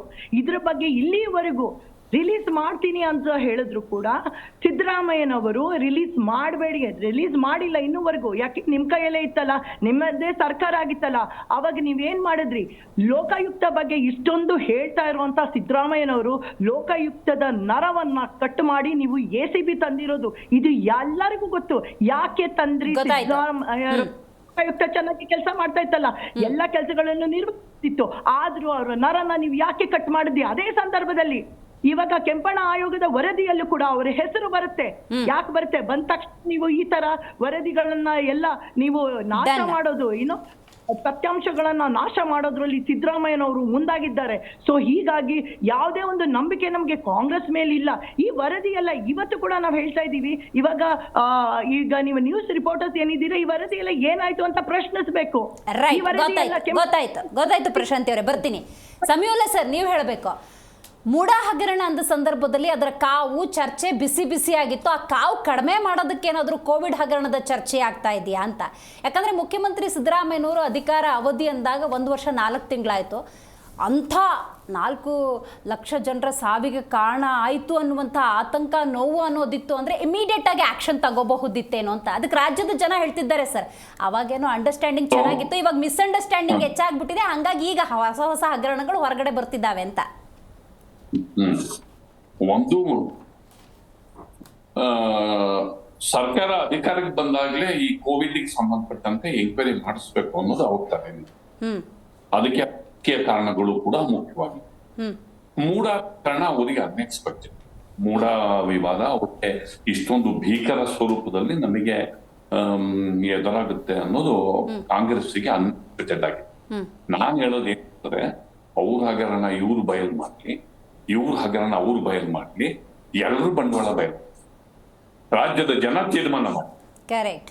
ಯಾಕೆಂತಂದ್ರೆ ಮೂಡ ಹಗರಣದ ವಿರುದ್ಧ ಸೇಡಿಗೆ ಕೋವಿಡ್ ತೆಗಿತಾರೆ ಅಂತ ತೆಗಿಲಿ ಬಿಡಿ. ಅಲ್ಲೇನಾದ್ರೂ ಒಬ್ಬ ಇವ್ರು ಬಂಡವಾಳ ಇತ್ತು ಅಂದ್ರೆ ಬಿಚ್ಚಲಿ ಬಿಡಿ. ರಿಪೇರಿ ಕಮಿಷನ್ ಮುಂದೆ ಯಾರು ದುಡ್ಡು ಹೊಡೆದ್ರೆ ತೆಗಿಲಿ ಬಿಡಿ. ಅಕೌಂಟ್ ಕಮಿಟಿ ಇರುವ ದಾಖಲೆಗಳನ್ನ ನ್ಯಾಯಮೂರ್ತಿ ಡಿಕುನ್ನಾ ಅವರಿಗೆ ಕೊಟ್ಟು ಅದರ ಬೇಸಿಸ್ ಮೇಲೆ ಮಧ್ಯಂತರ ವರದಿ ಬಂದಿದೆ. ಡೆಫಿನೆಟ್ಲಿ ಪ್ರಭಾವಿಗಳನ್ನ ಇಂಡಿಕ್ಟ್ ಮಾಡುವಂತಹ ವರದಿ ಅದು ಹಾಗೆ ಇರುತ್ತೆ. ಯಾಕಂದ್ರೆ ಹಗರಣದ ಸ್ವರೂಪನೇ ಹಾಗಿದೆ. ತನಿಖೆಗೆ ಕೊಡುವ ಮೊದಲೇನೆ ಪಬ್ಲಿಕ್ ಅಕೌಂಟ್ ಕಮಿಟಿ ಮೀಟಿಂಗ್ ನಡಿಬೇಕಾದ್ರೆ ಬೇಕಾದಷ್ಟು ದಾಖಲೆಗಳ ಹೊರಗೆ ಬಂದು ನಾವು ಬೇಕಾದಷ್ಟು ರಿಪೋರ್ಟ್ಸ್ ಕೂಡ ಮಾಡಿದ್ವಿ. ಒಂದು ಔಷಧಿ ಪರ್ಚೇಸ್, ರೆಮಿಡಿಸಿವಿರ್ ಅಂತ ಹೇಳಿ ಅದೊಂದು ಔಷಧಿ, ಆಮೇಲೆ ICUಗಳ ಡಿಸ್ಟ್ರಿಬ್ಯೂಷನ್, ಇದು ದೊಡ್ಡ ಹಗರಣವೇ. ಹೌದು. ಮೂಡಗೆ ಅವಾಯ್ಡ್ ಮಾಡೋದಕ್ಕೆ ಈ ಹಗರಣ ತರಂಗಿತ್ತು ಅಂದ್ರೆ ಮೂಡನ್ನು ಫೇಸ್ ಮಾಡ್ಕೊಂಡ್ಲಿ ಆಡಳಿತ ಪಕ್ಷದವರು, ಪ್ರತಿಪಕ್ಷದವರು ಕೋವಿಡ್ ಫೇಸ್ ಮಾಡ್ಕೊಳ್ಳಿ ಬಿಡಿ. ಸರ್ ನನಗೀಗ ಪ್ರಶ್ನೆ ಏನು ಅಂದರೆ, ಹಳೆ ಹಗರಣ ರಿಓಪನ್ ಆಗಿದ್ರ ಬಗ್ಗೆ ಆಕ್ಷೇಪ ಇಲ್ಲ, ಆದರೆ ಮೂಡ ವಾಲ್ಮೀಕಿ ಹಗರಣ ಅಂತ ಪ್ರಸ್ತಾಪ ಆದಮೇಲೆ ಈಗ ರಿಓಪನ್ ಆಗುತ್ತಲ್ಲ, ಅವತ್ತು ವಿರೋಧ ಪಕ್ಷದಲ್ಲಿ ಅಂತ ಕುತ್ಕೊಂಡಿರ್ತಾರಲ್ಲ, ಆ ನಿಷ್ಕ್ರಿಯತೆ ಬಗ್ಗೆ ಪಶ್ಚಾತ್ತಾಪನೇ ಇಲ್ವಲ್ಲ. ಅವತ್ತು ನಿಷ್ಕ್ರಿಯವಾಗಿದ್ದುಕೊಂಡು ಕೆಲಸ ಮಾಡದೆ ಏನೋ 1-2 ಸತಿ ಬಂದ್ಬಿಟ್ಟು ಸುದ್ದಿಗೋಷ್ಠಿಲಿ ಮಾತಾಡಿ ಹೋಗ್ಬಿಟ್ರೆ ಹಗರಣಗಳು ತಾರ್ಕಿಕ ಅಂತಿಗೆ ಬರೋಕ್ಕೆ ಸಾಧ್ಯವ? ಇವತ್ತು ಆಕ್ಟಿವ್ ಆಗಿದ್ದಾರೆ ಅಂತ ಹೇಳಿದ್ರೆ ಅವತ್ತಿನ ನಿಷ್ಕ್ರಿಯತೆಯನ್ನು ನಾವು ಟೀಕೆ ಮಾಡಬೇಕಾಗುತ್ತಲ್ವಾ ಅಂತ. ಇಲ್ಲ, ಇದು ಕೋವಿಡ್ ಸಂಬಂಧಪಟ್ಟಂತೆ ಆಕ್ಟಿವ್ ಆಗಿ ಹೈಪರ್ ಆಕ್ಟಿವ್. ಕೋವಿಡ್ ಹಗರಣಕ್ಕೆ ಸಂಬಂಧಪಟ್ಟಂತೆ ಅಂದಿನ ಪ್ರತಿಪಕ್ಷ ಕಾಂಗ್ರೆಸ್ ತುಂಬಾ ವೋಕಲ್ ಇತ್ತು, ತುಂಬಾ ಅಗ್ರೆಸಿವ್ ಇತ್ತು, ತುಂಬಾ ಡಾಕ್ಯುಮೆಂಟ್ಸ್ ರಿಲೀಸ್ ಮಾಡಿದ್ರು, ಅಸೆಂಬ್ಲಿನಲ್ಲಿ ಸರ್ಕಾರವನ್ನು ತರಾಟೆಗೆ ತೆಗೆದುಕೊಂಡ್ರು. ಮತ್ತು ಕೋವಿಡ್ ಟೈಮ್ ಅಲ್ಲಿ KSRTC ನಲ್ಲಿ ಡಬಲ್ ಟ್ರಿಬಲ್ ರೇಟ್ಗಳು ಹಾಕಿದಾಗ ಅದೊಂದು ದೊಡ್ಡ ಸ್ಕ್ಯಾಂಡಲ್ ಆಯ್ತು, ದೊಡ್ಡ ಪ್ರೊಟೆಸ್ಟ್. ಕೋವಿಡ್ ಕಾಂಡದ ಬಗ್ಗೆ ಅಂದಿನ ಪ್ರತಿಪಕ್ಷ ತುಂಬಾ ವೋಕಲ್ ಇತ್ತು, ತುಂಬಾ ಅದನ್ನ ದೊಡ್ಡ ಪ್ರಮಾಣದಲ್ಲಿ ಹೋರಾಟವನ್ನ ಮಾಡಿತು.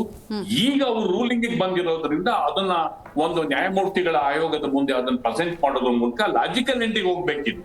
ಇದ್ರ ಮೇಲೆ SIT ಮಾಡ್ತಾರೋ ಅಥವಾ ಎಂಕ್ವೈರಿಗೆ ಇದನ್ನು ಲೋಕಾಯುಕ್ತಕ್ಕೆ ರೆಫರ್ ಮಾಡ್ತಾರೋ, ಆತರ ಮಾಡಿ ಈ ಪ್ರಕರಣದಲ್ಲಿ ತಿನ್ನೋರ್ನ ಫಿಕ್ಸ್ ಮಾಡ್ಬೇಕು. ಈ ಪ್ರಕರಣದಲ್ಲಿ ಭಾಗಿಯಾಗೋರ್ನ ಅವ್ರನ್ನ ಲಾಜಿಕಲ್ ಎಂಡಿಗೆ ತಗೊಂಡೋಗೋ ತರ ಒಂದು ಗಟ್ಟಿ ನಿರ್ಧಾರ ನಾಳೆ ಕ್ಯಾಬಿನೆಟ್ ಅಲ್ಲಿ ತೀರ್ಮಾನ ಆಗ್ತದೆ. ಮೂಡ ಈಗ ಕೋರ್ಟಿನ ಅಂಗಳದಲ್ಲಿದೆ, ನ್ಯಾಯಾಲಯ ಕೂಡ ನ್ಯಾಯಾಲಯದ ಆದೇಶವನ್ನ ಪಾಲಿಸ್ಬೇಕು. ನ್ಯಾಯಾಲಯ ಏನ್ ಆದೇಶ ಕೊಡುತ್ತೆ ಅದು ಪಾಲಿಸ್ಬೇಕಾಗುತ್ತೆ. ಈಗ ರಾಜ್ಯಪಾಲರು ಅವರು ಏನ್ ತೀರ್ಮಾನವನ್ನ ಕೈಗೊಂಡಿದ್ದಾರೋ ಅದನ್ನ ತೀರ್ಮಾನ ಕೈಗೊಂಡಿದ್ದಾರೆ. ಇದೀಗ ವಿವಾದದ ಚೆಂಡು ರಾಜ್ಯ ಕೋರ್ಟಿನ ಅಂಗಳದಲ್ಲಿ ಇರೋದ್ರಿಂದ ನಾವು ಹೆಚ್ಚು ಅದ್ರ ಬಗ್ಗೆ ಈಗ ಸದ್ಯಕ್ಕಂತೂ ಮಾತಾಡೋ ಹಾಗಿಲ್ಲ. ಯಾಕೆಂತಂದ್ರೆ 9, 12 ಇನ್ನೇನು 2-3 ರೌಂಡ್ ಅಲ್ಲಿ ವಾದ ಪ್ರತಿವಾದ ಪ್ರೆಸೆಂಟೇಷನ್ ನಂತರ ಜಡ್ಜ್ಮೆಂಟ್ ಆಗ್ಲಿ ಬಿಡಿ. Right, very nice sir, very nice. Nagaraj Naik ಅವ್ರು ಹೇಳಬೇಕು, ಗಾಜಿನ ಮೇಲೆ ನಿಂತ್ಕೊಂಡು ಕಲ್ಲು ಹೊಡೆದ್ಬಿಟ್ರ ಅಂತ. ಯಾಕೆಂದರೆ ನಮ್ಮ ತಟ್ಟೆಲಿ ಏನಿದೆ ಅದನ್ನು ನಾವು ಕ್ಲಿಯರ್ ಮಾಡಿಕೊಂಡು ಇನ್ನೊಂದು ತಟ್ಟೆ ನೋಡಿದ್ರೆ ಸರಿಯಾಗ್ತಿತ್ತು. ಆದರೆ ನೀವೇ ಹಗರಣಗಳ ಕೂಪದಲ್ಲಿ ಬಿದ್ದು, ಏಕೆಂದರೆ ವಿಧಾನಸಭಾ ಚುನಾವಣೆಯಲ್ಲಿ ಕಾಂಗ್ರೆಸ್ ಏನು ಪ್ರತಿಪಾದಿಸ್ತು ಅಂದರೆ PCM ಇಂದ ಹಿಡಿದು ಎಷ್ಟರ ಮಟ್ಟಿಗೆ ಭ್ರಷ್ಟಾಚಾರವನ್ನು BJP ಮಾಡಿದೆ ಅನ್ನೋದನ್ನು ಪ್ರತಿಪಾದಿಸಿಯೂ ಗ್ಯಾರಂಟಿಯನ್ನು ಇಟ್ಕೊಂಡೇ ಅಧಿಕಾರಕ್ಕೆ ಬಂದಿದ್ದು. ಹಾಗಾಗಿ ಗಾಜಿನ ಮನೇಲಿ ನಿಂತ್ಕೊಂಡು ಕಲ್ಲು ಹೊಡೆದಿದ್ದ ಪರಿಣಾಮವನ್ನು ಇವತ್ತು ಎದುರಿಸ್ತಾ ಇದ್ದೀರಿ. ಸೊ ಎಂಥದ್ದೇ ತನಿಖೆ ಬಂದರೂ ಎದುರಿಸೋದಕ್ಕೆ ಸಿದ್ಧರಿದ್ದೀರಾ? ಖಂಡಿತವಾಗಿ ನಾನು ಒಂದು ಮಾತನ್ನ BJPಯ ವಕ್ತಾರನಾಗಿ ಇಲ್ಲಿ ಸ್ಪಷ್ಟ ಮಾಡಲಿಕ್ಕೆ ಬಯಸ್ತೀವಿ. BJP ಒಂದು ಶುದ್ಧ ಆಡಳಿತವನ್ನ ಈ ದೇಶದಲ್ಲಿ ಕೊಡಬೇಕು. ಕಾಂಗ್ರೆಸ್ಸಿಗೆ ಹೊರತಾಗಿ ದೇಶ ಆಯ್ತು ಸರ್, ನಂಗೆ ರಾಜ್ಯ ನಾಯಕರ ಬಗ್ಗೆ ಹೇಳಿ. ದೇಶ ಅಂದ್ರೆ ನಾವಿದ್ದೇವೆ ಅಂದ್ರೆ ನಾನಿದ್ದೇನೆ ಅಂತಾನೆ ಅರ್ಥ. ದೇಶ ಇದೆ ಅಂದ್ರೆ ರಾಜ್ಯ ಇದೆ ರಾಜ್ಯ ಬಿಜೆಪಿ ನಾಯಕರ ಬಗ್ಗೆ ಎಂಥ ಅಸಮಾಧಾನ ಇದೆ ಅಂದ್ರೆ ರಾಜ್ಯ ಬಿಜೆಪಿಗೆ ಬರ್ತೀನಿ. ಓಕೆ, ನಾನು ರಾಜ್ಯ ಬಿಜೆಪಿಗೆ ರಿಸ್ಟ್ರಿಕ್ಟ್ ಮಾಡ್ಕೊಳ್ತೀನಿ. ರಾಜ್ಯ ಬಿಜೆಪಿಯಲ್ಲೂ ಸಹಿತ ನಾವು ಒಂದು ಒಳ್ಳೆಯ ಪಾರದರ್ಶಕವಾದಂಥ ಆಡಳಿತವನ್ನು ಕೊಡಬೇಕು, ಒಂದು ಸಜ್ಜನಿಕೆ ಆಡಳಿತವನ್ನು ಕೊಡಬೇಕು ಅನ್ನುವಂಥದ್ದು ಆ ಧೋರಣೆಯಲ್ಲಿ ಎಳ್ಳಿನಿತೂ ಸಹಿತ ನಮ್ದು ನಾವು ವಿಚಲಿತರಾಗುವುದಿಲ್ಲ. ಇನ್ನು ರಾಜಕೀಯ ಪಕ್ಷದಲ್ಲಿ ಉಳಿದು ಒಂದು ರಾಜ್ಯವನ್ನ ಮುನ್ನಡೆಸಬೇಕು ಅನ್ನುವಂಥ ಸಂದರ್ಭದಲ್ಲಿ ಆಪಾದನೆಗಳನ್ನ ಬರುವುದು ಸಹಜ. ಆಪಾದನೆಗಳನ್ನ ಬಂದರೆ ಅದನ್ನು ಎದುರಿಸಲಿಕ್ಕೂ ನಾವು ಸಮರ್ಥರಿದ್ದೀವಿ. ಈಗ ನಾನು ಏನಂತ ಹೇಳ್ತೀನಿ ಅಂತ ಹೇಳಿದ್ರೆ, ಬೋಳಮಂಡೆ ನಿಮಗೆ ಕೂದಲಿನ ಚಿಂತೆ ಎಲ್ಲಿರ್ತದೆ? ನಾನು ತಲೆನೇ ಬೋಳಾಗಿದೆ, ಕೂದಲಿನ ಚಿಂತೆ ಇರ್ತದೆಯಾ? ಪ್ರಾಮಾಣಿಕವಾದಂತ ಆಡಳಿತವನ್ನ ಕೊಟ್ಟಿದ್ದೀವಿ, ನೀವು ಏನು ಬೇಕಾದರೂ ಆಪಾದನೆ ಮಾಡಿ, ಅದಕ್ಕೆ ನಾವು ಚಿಂತೆ ಮಾಡೋದು ಯಾಕೆ ಮೇಡಮ್? ಈಗ ಕಾಂಗ್ರೆಸ್ಸಿಗಿನವರ ಧೋರಣೆ ಏನಂತ ಹೇಳಿದ್ರೆ, ಅವರು ಚಂದ್ರನಿಗೆ ಕಲ್ಲು ಹೊಡಿಬೇಕು ಅಂತ ಇರ್ತಾರೆ, ಇಂದ್ರನ್ನು ಕೂಡಿಸೊಡೆದು ಬಿಡೋದು. ಇಂದ್ರನಿಗೆ ತಾಗ್ತದೆಯೋ ಚಂದ್ರನಿಗೆ ತಾಗ್ತದೆಯೋ ಅಂದಾಜಿನ ಮೇಲೆ ಒಂದಿಷ್ಟು ಕಲ್ಲು ಹೊಡೆಯುವುದು. ಈಗ ನೋಡಿ ಬಿಜೆಪಿ ಆಡಳಿತದಲ್ಲಿರುವಂತಹ ಸಂದರ್ಭದಲ್ಲಿ ಏನೋ ಬಿಟ್ ಕಾಯಿನ್ ಬಗ್ಗೆ ಒಂದಿಷ್ಟು ಹುಯಿಲನ್ನ ಎಬ್ಬಿಸಿದ್ರು. ನಂತರ ಗೊತ್ತಾಯಿತು ಇದು ಕಾಂಗ್ರೆಸ್ಸಿಗಿನ ನಾಯಕರ ಕೆಲವರು ಇದರೊಳಗೆ ಇದ್ದಾರೆ ಅಂತ ಗೊತ್ತಾದ ಕೂಡ ಅಲ್ಲಿ ಸೈಲೆಂಟು. ಬಿಜೆಪಿ ಅವರೇ ಮಾಡಿದ್ದಾರೆ ಅನ್ನುವಂಥ ಒಂದು ದೃಷ್ಟಿಯಿಂದ ಮಾತಾಡ್ತಾ ಇದ್ರು ಅವರು. ಬಿಜೆಪಿ ಅವರು ಆಡಳಿತದಲ್ಲಿರುವಂಥ ಸಂದರ್ಭದಲ್ಲಿ ಕಾಂಗ್ರೆಸ್ಸಿಗಿನವರು ಮಾತಾಡದಿರೋದು. ಆಮೇಲೆ 40% ಅಲಿಗೇಷನ್ ಮಾಡಿದರು. 40% ಕಮಿಷನ್ ತೆಗೆದುಕೊಂಡಂಥ ಒಂದೇ ಒಂದು ವ್ಯಕ್ತಿಯನ್ನು ಇಲ್ಲಿವರೆಗೆ ನಿಮಗೆ ಬಂಧಿಸಲಿಕ್ಕೆ ಆಯ್ತಾ? ಅಲ್ಲ, ಡಾಕ್ಯುಮೆಂಟ್ ಎಷ್ಟು ದಿನ ಬೇಕು madam? Justice delayed is justice denied ಅಂತ ಹೇಳ್ತಾರೆ. ಈಗ ಒಂದು ಡಾಕ್ಯುಮೆಂಟ್ ಕಲೆಕ್ಟ್ ಮಾಡ್ಲಿಕ್ಕೆ, ಅದು ಇವತ್ತಿನ ಕಾಲದಲ್ಲಿ ಮಾಹಿತಿ ಹಕ್ಕಿದೆ, RTI ಇವತ್ತು ಇಂತಿಷ್ಟು ಪ್ರಿಸ್ಕ್ರೈಬ್ಡ್ ಪೀರಿಯಡ್ನೊಳಗೆ ಡಾಕ್ಯುಮೆಂಟ್ಗಳನ್ನ ಕೊಡಬೇಕು ಅನ್ನುವಂಥ ನಿಯಮ ನಮ್ಮ ಇವತ್ತು ಈ ದೇಶದಲ್ಲಿದೆ. ಅಂಥದ್ರಲ್ಲಿ ಏನು ಈ ಡಾಕ್ಯುಮೆಂಟ್ಗಳನ್ನ ಏನು ಅಮೆರಿಕದಿಂದ ತರ್ತಾ ಇದ್ದೀರಾ ಅಥವಾ ಸೋನಿಯಾ ಗಾಂಧಿ ತವರು ಇಟಲಿಯಿಂದ ತಗೊಂಡು ಬರ್ತಾ ಇದ್ದೀರಾ? ಈ ಡಾಕ್ಯುಮೆಂಟ್ಗಳನ್ನ ಕರ್ನಾಟಕದಲ್ಲಿ ಸಿಗ್ತಕ್ಕಂಥ ಡಾಕ್ಯುಮೆಂಟ್ಗಳು ತಾನೆ. ಈ ಡಾಕ್ಯುಮೆಂಟ್ಗಳನ್ನ ಕಲೆ ಹಾಕ್ಲಿಕ್ಕೆ ಅದು ನೀವು ಆಡಳಿತಕ್ಕೆ ಬಂದು 1.5 ವರ್ಷ ಆಯಿತು. ಈಗ ಮೂರನೇದು ನಮ್ಮ ಈ ಏನು ಕೊರೋನಾ ಇಶ್ಯೂ. ಆಗಸ್ಟ್ 2023ರಲ್ಲಿ, if my little memory is correct, honourable justice D'Cunha ಅವರ ಒಂದು ನೇಮಕ ಆಯಿತು, ಇದರ ಬಗ್ಗೆ ವರದಿ ಕೊಡಬೇಕು ಅಂತ ಹೇಳಿ. ಆಗಸ್ಟ್ 2023ರಲ್ಲಿ. ಇವತ್ತು ನಾವು ಸೆಪ್ಟೆಂಬರ್ 2024ರಲ್ಲಿದ್ದೀವಿ. 12 ತಿಂಗಳು ಗತಿಸಿ ಹೋಯಿತು. ಈ 12 ತಿಂಗಳಲ್ಲಿ ಕಾವೇರಿಯಲ್ಲಿ ಸಾಕಷ್ಟು ನೀರು ಹರಿದಾಗಿದೆ, ಶರಾವತಿಯಲ್ಲಿ ಸಾಕಷ್ಟು ನೀರು ಹರಿದಾಗಿದೆ. 1 ವರ್ಷದ ಅವಧಿಯಲ್ಲಿ ಇಡೀ ವಿಶ್ವವನ್ನೇ ಸುತ್ತು ಬರುವಂತ ತಾಕತ್ತು ಇವತ್ತು ಮನುಷ್ಯನಿಗಿದೆ. 1 ವರ್ಷ ಅಂತ ಹೇಳಿದ್ರೆ ಸುದೀರ್ಘವಾದಂತ ಸಮಯ. ಅಂದ್ರೆ ಹಾಗಿದ್ರೆ ಜಸ್ಟಿಸ್ ಡಿಕುನ್ನಾರ್ ಅವರು, ಗೌರವಾನ್ವಿತ ಜಸ್ಟಿಸ್ ಡಿಕುನ್ನಾರ್ ಅವರಿಗೆ ಗೌರವವನ್ನು ಇಟ್ಟೇ ನಾನು ಮಾತನಾಡ್ತಾ ಇರೋದು. 1 ವರ್ಷಗಳ ಸುದೀರ್ಘ ಅವಧಿ ತಗೊಂಡುವಲ್ಲಿ ಕಾರಣ ಏನು? ನೀವು ಇನ್ಫ್ರಾಸ್ಟ್ರಕ್ಚರ್ ಕೊಡ್ಲಿಲ್ವಾ ಡಿಕುನ್ನಾರ್ ಅವರಿಗೆ? ಈ ತನಿಖೆಯನ್ನ ಬೇಗ ಮಾಡಲಿಕ್ಕೆ ಅಥವಾ ಇದರ ಮಾಹಿತಿಗಳನ್ನ ಕಲೆಕ್ಟ್ ಮಾಡಲಿಕ್ಕೆ ಸರಿಯಾದಂತ ಒಂದು ವ್ಯವಸ್ಥೆ ಆಗಲಿಲ್ವಾ? ಹಾಗಿದ್ರೆ ಈ 1 ವರ್ಷಗಳು ಯಾಕೆ ಗತಿಸಿತು? ಅದರಲ್ಲೂ 1 ವರ್ಷದಲ್ಲೂ ಸಹಿತ ಮೂಡ ಹಗರಣ ಎದ್ದಿರುವಂತಹ ಸಂದರ್ಭದಲ್ಲಿ, ಮತ್ತೆ ಇನ್ನೊಂದು ವಾಲ್ಮೀಕಿ ಹಗರಣ ಎದ್ದಿರುವಂತ ಈ ಸಂದರ್ಭದಲ್ಲಿ ಈಗಲೇ ಅದು ದೊತ್ತನೆ ಮಧ್ಯಂತರ ವರದಿ ಸಲ್ಲಿಕೆ ಮಾಡುವುದರ ಹಿಂದಿನ ಉದ್ದೇಶ ಏನು? You could have produce the final report. ನೀವು ಯಾಕೆ ಮಧ್ಯಂತರ ವರದಿಯನ್ನ ಅದು ಸಂಪೂರ್ಣ ಪರಿಪೂರ್ಣ ವರದಿ ಅಂತ ನಾವು ಪರಿಗಣಿಸಬಹುದಾ? ಮಧ್ಯಂತರ ವರದಿ ಕೊಡುವಂತ ಅವಶ್ಯಕತೆ ಏನಿತ್ತು? ಮಧ್ಯಂತರ ವರದಿಯೇ ಅದು ಸರ್ವಕಾಲಿಕ ಸತ್ಯ ಅಂತ ನಾವು ತಿಳ್ಕೊಳ್ಬಹುದಾ? ಈಗ ಇವೆಲ್ಲ ಯಕ್ಷ ಪ್ರಶ್ನೆಗಳು ನಾಡಿನ ಜನರ ಮುಂದಿದೆ. ಕನ್ಫ್ಯೂಸ್. ಈಗ ಮಾತಿದೆ ಒಂದು, ಐದರ್ ಕನ್ವಿನ್ಸ್ ಆರ್ ಕನ್ಫ್ಯೂಸ್. ನಿಮ್ಗೆ ಕನ್ವಿನ್ಸ್ ಮಾಡಕ್ ನೋಡ್ಬೇಕು, ಇಲ್ಲ ಕನ್ಫ್ಯೂಸ್ ಮಾಡಿ ನೋಡ್ಬೇಕು. ಆದ್ರೆ ಕಾಂಗ್ರೆಸ್ನವರಿಗೆ ಒಂದು ಮಾತು ಹೇಳ್ತೀನಿ, ಬೇಂದ್ರೆಯವರು, ವರಕವಿ ಬೇಂದ್ರೆಯವರು ಒಂದು ಮಾತನ್ನು ಹೇಳಿದ್ದಾರೆ, ಜನಸಾಮಾನ್ಯರಲ್ಲ ಅಂತ. ನಾವು ಜನಸಾಮಾನ್ಯರು ಅಂತೀವಿ, ಜನಸಾಮಾನ್ಯರಲ್ಲ. ಜನಸಾಮಾನ್ಯರಲ್ಲ. ಅಂದ್ರೆ ಜನರು ಅಸಾಮಾನ್ಯರು ಇವತ್ತು. ಹೌದು. ಜನರು ನೋಡ್ತಾ ಇದ್ದಾರೆ, ನಮ್ಮ ಈ ಚರ್ಚೆಯನ್ನು ಸಹಿತ ನೋಡ್ತಾ ಇದ್ದಾರೆ. ಎಲ್ಲಿ ಲೋಪ ಇದೆ, ಎಲ್ಲಿ ನಿಜವಾದ ಅಪರಾಧ ಇದೆ, ಅದು ಅವರಿಗೆ ಅರ್ಥ ಆಗ್ತದೆ. Done, ಈಗ ಮೇಡಮ್ ಒಂದು ಮಾತನ್ನ ಹೇಳಿ ಮುಗಿಸ್ತೀನಿ. ಕಾಂಗ್ರೆಸ್ಸಿನ ನಮ್ಮ ಗೆಳೆಯರು ಮನುಷ್ಯರ ಭಾವನೆಗಳ ಜೊತೆಗೆ, ಹೌದು. ಬದುಕಿನ ಜೊತೆಗೆ, ಮನುಕುಲದ ಜೊತೆಗೆ ಆಟ ಆಡಬಾರದು. ನಾನು ಹೋಗ್ತೀನಿ, ಹೌದು. ಮನುಕುಲದ ಜೊತೆಗೆ ಆಟ ಆಡಬಾರದು, ಹೌದು. ಭಾವನೆಗಳ ಜೊತೆ ಆಟ ಆಡಬಾರದು, ಯಾವುದ್ರ ಜೊತೆನೂ ಆಟ ಆಡಬಾರದು. ಒಂದು ಕೋವಿಡ್ ಬಗ್ಗೆ ಒಂದು ಅರ್ಧ ಸೆಕೆಂಡ್ ಒಂದ್ಸಲ ನೋಡ್ಕೊಂಡು ಬರೋಣ. ಇಡೀ ಜಗತ್ತೇ ಕೋವಿಡ್ ಅಂದ್ರೆ ಏನಂತ ಗೊತ್ತಿರಲಿಲ್ಲ. ಅಮೆರಿಕಾದಂತ ದೇಶ ಮಕಾಡೆ ಮಲಗಿತ್ತು.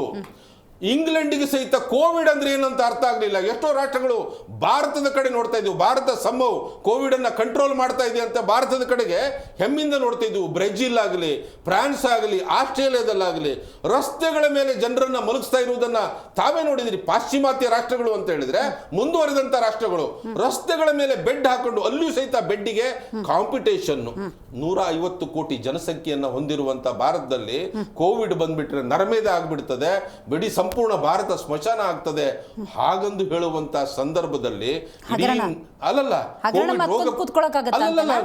ಅಂತಲ್ಲ, ಕೋವಿಡ್ ರೋಗ ಬಂದಿರುವಂತಹ ಸಂದರ್ಭದಲ್ಲಿ ಇಡೀ ನಾಡಿನ ಜನರನ್ನ, ದೇಶದ ಜನರನ್ನ ಒಗ್ಗೂಡಿಸಿ ಕೋವಿಡ್ ವಿರುದ್ಧ ನಾವೆಲ್ಲ ಹೋರಾಡಬೇಕು ಅನ್ನುವಂತ ಸಂದೇಶವನ್ನ ಕೊಟ್ಟವರು ಯಾರು ಅಂತ ಕೇಳಿದ್ರೆ ನಮ್ಮ ಹೆಮ್ಮೆಯ ಪ್ರಧಾನಿ ಸನ್ಮಾನ್ಯ ನರೇಂದ್ರ ಮೋದಿಜಿಯವರು. ಕರ್ನಾಟಕದಲ್ಲೂ ಅಷ್ಟೇನೆ. ಹೌದು, ಬೆಡ್ಗಳ ಕೊರತೆ ಆಗಿರಬಹುದು, ವ್ಯವಸ್ಥೆ ಮಾಡಿದೀವಿ. ಔಷಧಿಗಳ ಕೊರತೆ ಆಗಿರಬಹುದು.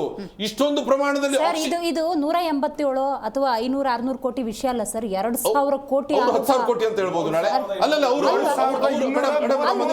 ಅವರು ನಾಳೆ 10,000 ಕೋಟಿ ಅಂತ ಹೇಳ್ಬೋದು. ಅವ್ರು ಹೇಳಿದ್ದೆ gospel, that is not the gospel truth. That is subject to correction, subject to verification, subject to investigation, subject to inquiry. ಈ ಸಂದರ್ಭದಲ್ಲಿ ನಾನು ಹೇಳ್ತಿದ್ದೀನಿ, ಬಿಜೆಪಿಯವರು ಭಾವನೆಗಳ ಜೊತೆ ಆಟ ಆಡ್ಬಿಟ್ರು.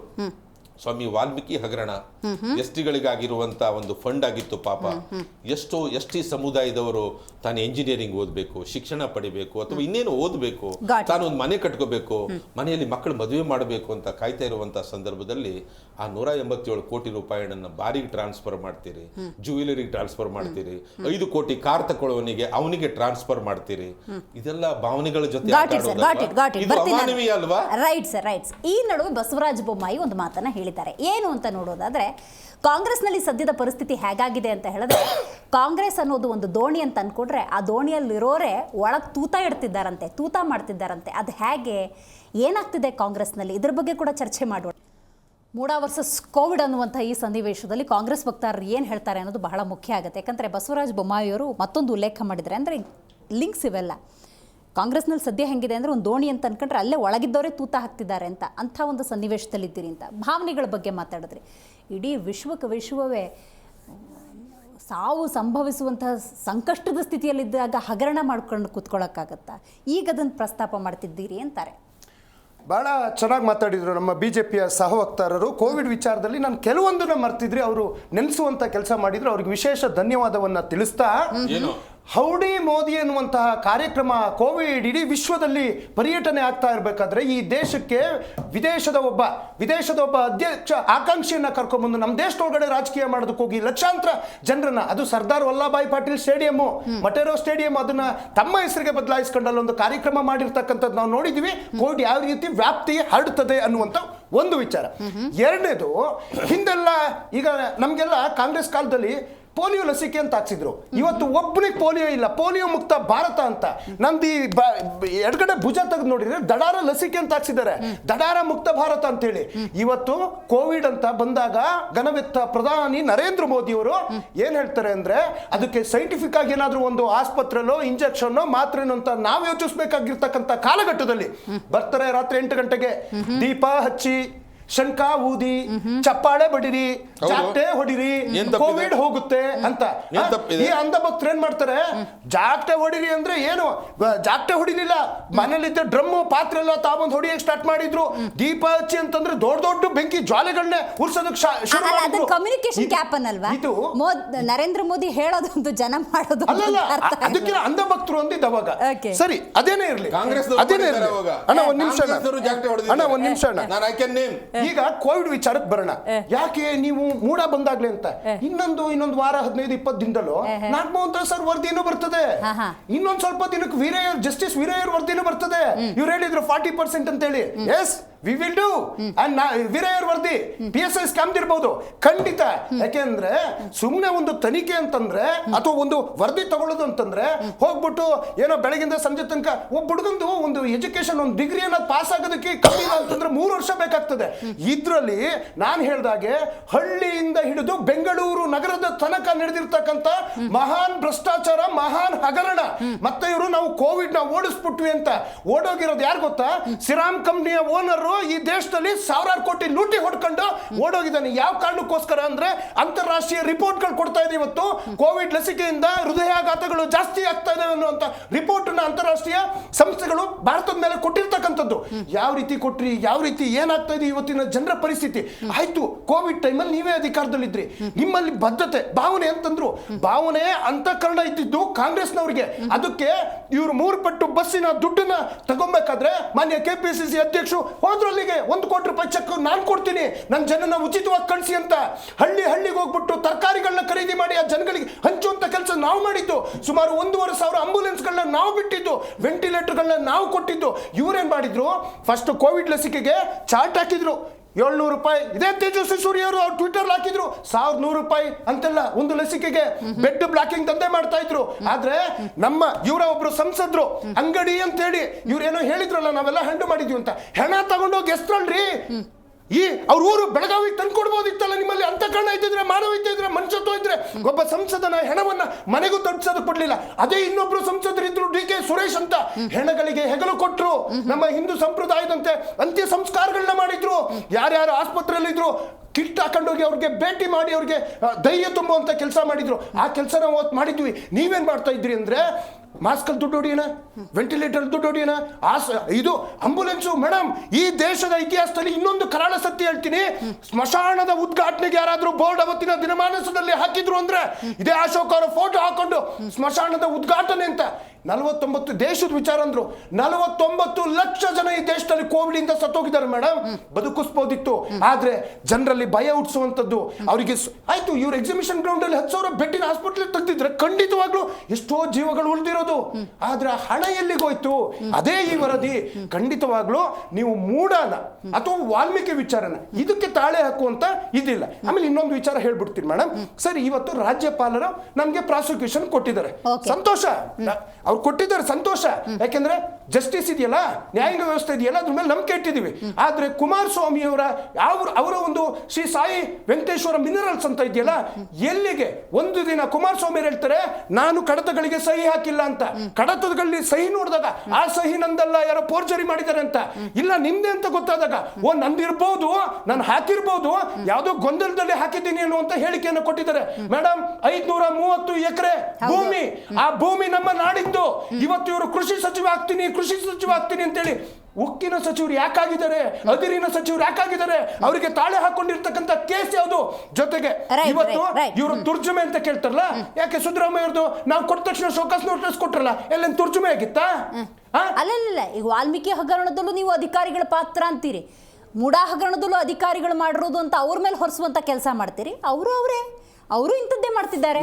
ನೋ ಫ್ರೀ ಅಂಡ್ ಫೇರ್ ಆಗಿ ಎಂಕ್ವೈರಿ ನಡೀತಾ ಇದೆ. ಮೇಡಮ್, ನಿಮ್ಮ ಮಾತು ಸರಿ ಇದೆ. ನಿಮ್ಮ ಮಾತಿಗೆ ತಕ್ಕಂತೆ ನಾ ಹೇಳ್ಬೇಕಂತಂದ್ರೆ ಮೂಡ ಹಗರಣ ಬಂದ ತಕ್ಷಣ ನಾವು ಯಾವುದು ನ್ಯಾಯಮೂರ್ತಿ ದೇಸಾಯಿ ಅವರ ಆಯೋಗದಿಂದ ಜುಡಿಷಿಯಲ್ ಎಂಕ್ವೈರಿ ಆಗ್ತದೆ. SIT ಅಂತ ಯಾವುದು ವಾಲ್ಮೀಕಿ ಅಂತ ಗೊತ್ತಾದ ತಕ್ಷಣ ಇಮಿಡಿಯೇಟ್ಲಿ SIT ಫಾರ್ಮ್ ಮಾಡಿ ತಪ್ಪ್ಯಾರು ಮಾಡ್ತಾರೆ, ತಪ್ಪಿಲ್ದವ್ರನ್ನ ಬಂಧನ ಮಾಡೋದಕ್ಕಾಗಲ್ಲ. ಆಯ್ತು, ಇದೇ ಬಿಜೆಪಿ ರವರು ನೀವಿಷ್ಟೆಲ್ಲ ಭಾವನೆ ಅಂತಂದ್ರು, ಸಂತೋಷ. ಇದೇ APMCಲಿ ಅಥವಾ ಬೋವಿ ನಿಗಮದಲ್ಲಿ, ದೇವರಾಜ್ ಟ್ರಕ್ ಟರ್ಮಿನಲ್ಲಿ, PSI ಅಲ್ಲಿ 40% ಅಲ್ಲಿ, ಕೋವಿಡ್ ಅಲ್ಲಿ, ಕೃಷಿ ಇಲಾಖೆನಲ್ಲಿ, ಕಂದಾಯ ಇಲಾಖೆನಲ್ಲಿ, ಪರಶುರಾಮ ಥೀಮ್ ಪಾರ್ಕ್ ಅಲ್ಲಿ ದೇವರಿಗೆ ಬಿಜೆಪಿನವರು ಒಂದ್ ನಿಮಿಷ ಸರ್, ಬಿಜೆಪಿನವರು ಅಧಿಕಾರದಲ್ಲಿ ಬರ್ತಾ ಇದ್ದಿದ್ದು ಯಾವ್ದ್ರಲ್ಲಿ? ಪರಶುರಾಮನಿಗೆ 3 ನಾಮ ಹಾಕಿ ಅಲ್ಲಿ ಕಂಚಿನ ಪ್ರತಿಮೆ ಅಂತೇಳಿ ಅಲ್ಲೂ ದುಡ್ಡು ಹೊಡೆದಿರ್ತಕ್ಕಂಥ 11 ಕೋಟಿ ರೂಪಾಯಿ ಆರೋಪ ಯಾರಿಗಾರು ಇತ್ತು, ದೇವರ ಹೆಸರಲ್ಲಿ ದುಡ್ಡು ಹೊಡೆದಿದ್ದಾರೆ ಅಂತಂದ್ರೆ ಅದು ಬಿಜೆಪಿನವರು, ಅದು ತನಿಖೆ ಆಗ್ತದೆ. ರೈಟ್. ಯಾರು ಕಿಡಿ ಹಚ್ಚಿದ್ರೋ ಗೊತ್ತಿಲ್ಲ, ಆದರೆ ಪ್ರತಿಯೊಬ್ಬ ಜನಪ್ರತಿನಿಧಿಯ ಹೊಸ ವಿಚಾರಗಳು ಹೊರಗಡೆ ಬರ್ತಿದೆ. ಇದರ ನಡುವೆ ಈಗಾಗಲೇ ದರ್ಶನ್ ಅವರು ಪ್ರಸ್ತಾಪ ಮಾಡಿದ ಹಾಗೆ ಒಂದು ಫೋರ್ಜರಿ ಅಥವಾ ಜನಪ್ರತಿನಿಧಿಗಳು ಈ ಪ್ರಕರಣಗಳಿಂದ ತಪ್ಪಿಸ್ಕೊಳ್ಳೋ ಪ್ರಯತ್ನ ಮಾಡಿ ಅಧಿಕಾರಿಗಳನ್ನ ಸಿಗಿಸ್ತಿದ್ದಾರೆ ಅಂತ ಅನ್ಸೋದಿಲ್ವಾ? ಸರ್ಕಾರಗಳಲ್ಲೂ ನಡೀತಾ ಇರೋದು. ಯಾಕಂದ್ರೆ ಇವರು ರಾಜಕಾರಣಿಗಳು ತಪ್ಪಿಸ್ಕೊಳ್ಳಿಕ್ಕೆ ಅಂತ ರಾಜಕಾರಿಗಳು ಸಿಕ್ಕಾಕ್ಸ್ತಾರೆ ಅಷ್ಟೇ. ಮತ್ತೆ ಇಲ್ಲಿ ನೋಡ್ತಾ ಇದೀವಿ ಮುಡಾ ಮತ್ತೆ ಕೋವಿಡ್ ಫೈಟ್ ನಡೀತಿದೆ ಅಂತ ಹೇಳ್ಬಿಟ್ಟು ಇವತ್ತು ನಾವು ಚರ್ಚೆ ಮಾಡ್ತಾ ಇದ್ದೀವಿ. ಈಗ ನೋಡಿ, ಬಹಳಷ್ಟು ಸತಿ ಕೇಂದ್ರದಲ್ಲಾಗಲಿ ರಾಜ್ಯಗಳಲ್ಲಾಗಲಿ ಸರ್ಕಾರಗಳು ಬದಲಾಗಿದ್ದಾದ್ಮೇಲೆ ಈ ಹಿಂದೆ ಇದ್ದ ಸರ್ಕಾರಗಳ ಮೇಲೆ ನಾವು ತನಿಖೆ ಮಾಡಿಸ್ತೀವಿ, ಜೈಲಿಗೆ ಕಳಿಸ್ತೀವಿ ಅಂತ ಹೇಳೋದು ಎಲ್ಲ ಸಹಜನೇ. ಯಾಕಂದ್ರೆ ಈ ಹಿಂದೆ 2014ರಲ್ಲೂ ಮೋದಿಯವರು ಅವ್ರ ಚುನಾವಣಾ ಭಾಷಣದಲ್ಲಿ ಹೇಳ್ತಾ ಇದ್ದೆ, ನಾನು ಅಧಿಕಾರಕ್ಕೆ ಬಂದರೆ ಕಾಂಗ್ರೆಸ್ನವರು UPI ಅಲ್ಲಿ ಇದ್ದಿದ್ದು ಎಲ್ಲರೂ ಜೈಲಿಗೆ ಹೋಗ್ತಾರೆ ಅಂತ. ಎಷ್ಟು ಜನ ಜೈಲಿಗೆ ಹೋಗಿದ್ದಾರೆ ಅಂತ ನಾವು ನೋಡ್ತಾ ಇದ್ದೀವಿ. ಏನಂತಂದ್ರೆ ಅವರು ಈ 10 ವರ್ಷದ ಅವಧಿಯಲ್ಲಿ ಭ್ರಷ್ಟಾಚಾರದ ಕೇಸುಗಳು ಯಾರ್ಯಾರ ಮೇಲಿದ್ದು ಎಷ್ಟು ಜಾಸ್ತಿ ಭ್ರಷ್ಟಾಚಾರ ಮಾಡಿದಾರೋ ಅವರೆಲ್ಲ ಆದಷ್ಟು ಬೇಗ ಅವ್ರ ಪಕ್ಷಕ್ಕೆ ಹೋದ್ರು ಅಷ್ಟೇ. ಅವರು ಕ್ಲೀನ್ ಚಿಟ್ ತಗೊಂಡು ಪಕ್ಷಕ್ಕೆ ಹೋದ್ರು. ಅದ್ರ ದೊಡ್ಡ ಲಿಸ್ಟ್ ಇದೆ, ಅದನ್ನ ಹೇಳ್ತಾ ಹೋದ್ರೆ ಇವತ್ತು ದಿವಸ ಸಾಕಾಗಲ್ಲ. ಮತ್ತೆ ಇನ್ನೊಂದೇನಂತಂದ್ರೆ, ಇವತ್ತು ಈ ಹಗರಣಗಳ ಬಗ್ಗೆ ಮಾತಾಡ್ತಿದ್ದಾರೆ. ಇವಾಗ ದರ್ಶನ್ ಅವರು ಇನ್ನೊಂದಷ್ಟು ಎಕ್ಸ್ಟ್ರಾ ಹಗರಣಗಳ ಬಗ್ಗೆ ಲಿಸ್ಟ್ ಕೊಡ್ತಾ ಇದ್ರು. ಸ್ಪಷ್ಟವಾಗುತ್ತೆ, it is diverting the subject ಅಷ್ಟೇ, ಡೈವರ್ಟಿಂಗ್ ಸಬ್ಜೆಕ್ಟ್ ಅಷ್ಟೇ. ಮತ್ತೆ ಇನ್ನೊಂದೇ ಅಂದರೆ, ಇವಾಗ ನೋಡಿ, ಇನ್ನೊಂದು 2-3 ಹಗರಣಗಳ ಬಗ್ಗೆ ಹೇಳ್ತಿದ್ರು, ಅವು ವರದಿಗಳು ಬರೋವಿದಾವೆ ಅಂತ ಹೇಳ್ಬಿಟ್ಟು. ಈ ಬರೀ ವರದಿಗಳು ಬರ್ತಿರ್ತವೆ. ಇವಾಗ ನೋಡಿ, ಈಗ ಜಸ್ಟಿಸ್ ಡುಗ್ಗುನಾ ಅವರು ಒಂದು ಮಧ್ಯಂತರ ವರದಿ ಕೊಟ್ಟಿದ್ದಾರೆ. ಬೆಂಗಳೂರಿನ ಕೆಲವು BBMP ವಲಯಗಳು ಮತ್ತು 31 ಜಿಲ್ಲೆಗಳ ಇನ್ನೂ ವರದಿ ಬಾಕಿ ಇದೆ. ಇವಾಗ ಇವರೇನಾದರೂ ಇದನ್ನು ಕ್ಯಾಬಿನೆಟಲ್ಲಿ ಇಟ್ಟು ವರದಿ ಹೊರಗಡೆ ಬಿಡ್ತೀವಿ ಅಂತೇಳಿ ಹೇಳ್ತಾ ಇದ್ದಾರೆ. ಸಂತೋಷ, ಅದು ಆದಷ್ಟು ಬೇಗ ಹೊರಗಡೆ ಬರಲಿ. ಆದರೆ ಈಗಾಗಲೇ ಈ ಇರೋ ವರದಿಗಳ ಬಗ್ಗೆ ಏನೋ ಜಾತಿ ಗಣತಿ ವರದಿ ಹಿಂದೆ ಸಿದ್ದರಾಮಯ್ಯ ಅವರು 165 ಕೋಟಿ ಖರ್ಚು ಮಾಡಿ ಹಿಂದೆ ಅವ್ರು CM ಆಗಿದ್ದಾಗ ಮಾಡ್ತಿದ್ದು ವರದಿ ತಯಾರಿದೆಯಲ್ಲ, ಆ ವರದಿ ಯಾಕೆ ಹೊರಗಡೆ ಬಿಡ್ತಾ ಇಲ್ಲ? ಅದು ಯಾಕೆ ಇಟ್ಕೊಂಡಿದ್ದಾರೆ? ಯಾಕಂದ್ರೆ ಇವ್ರು ಸೆಲೆಕ್ಟಿವ್ ಆಗಿದ್ದಾರೆ ಯಾವುದಾದ್ರೂ ವರದಿಗಳು ಹೊರಗಡೆ ಬಿಡೋದ್ರಲ್ಲಿ. ಅವ್ರಿಗೆ ಅನುಕೂಲವಾಗಿರೋಂಥ ವರದಿಗಳು ಬಿಡೋದೇ ಅಷ್ಟೇನಾ? ಅದು ಜಾತಿ ಗಣತಿ ವರದಿಗೇನು ಹೊರಗಡೆ ಬಿಡಲಿ, ಈ ಕೋವಿಡ್ ವರದಿನೂ ಹೊರಗಡೆ ಬಿಡಲಿ.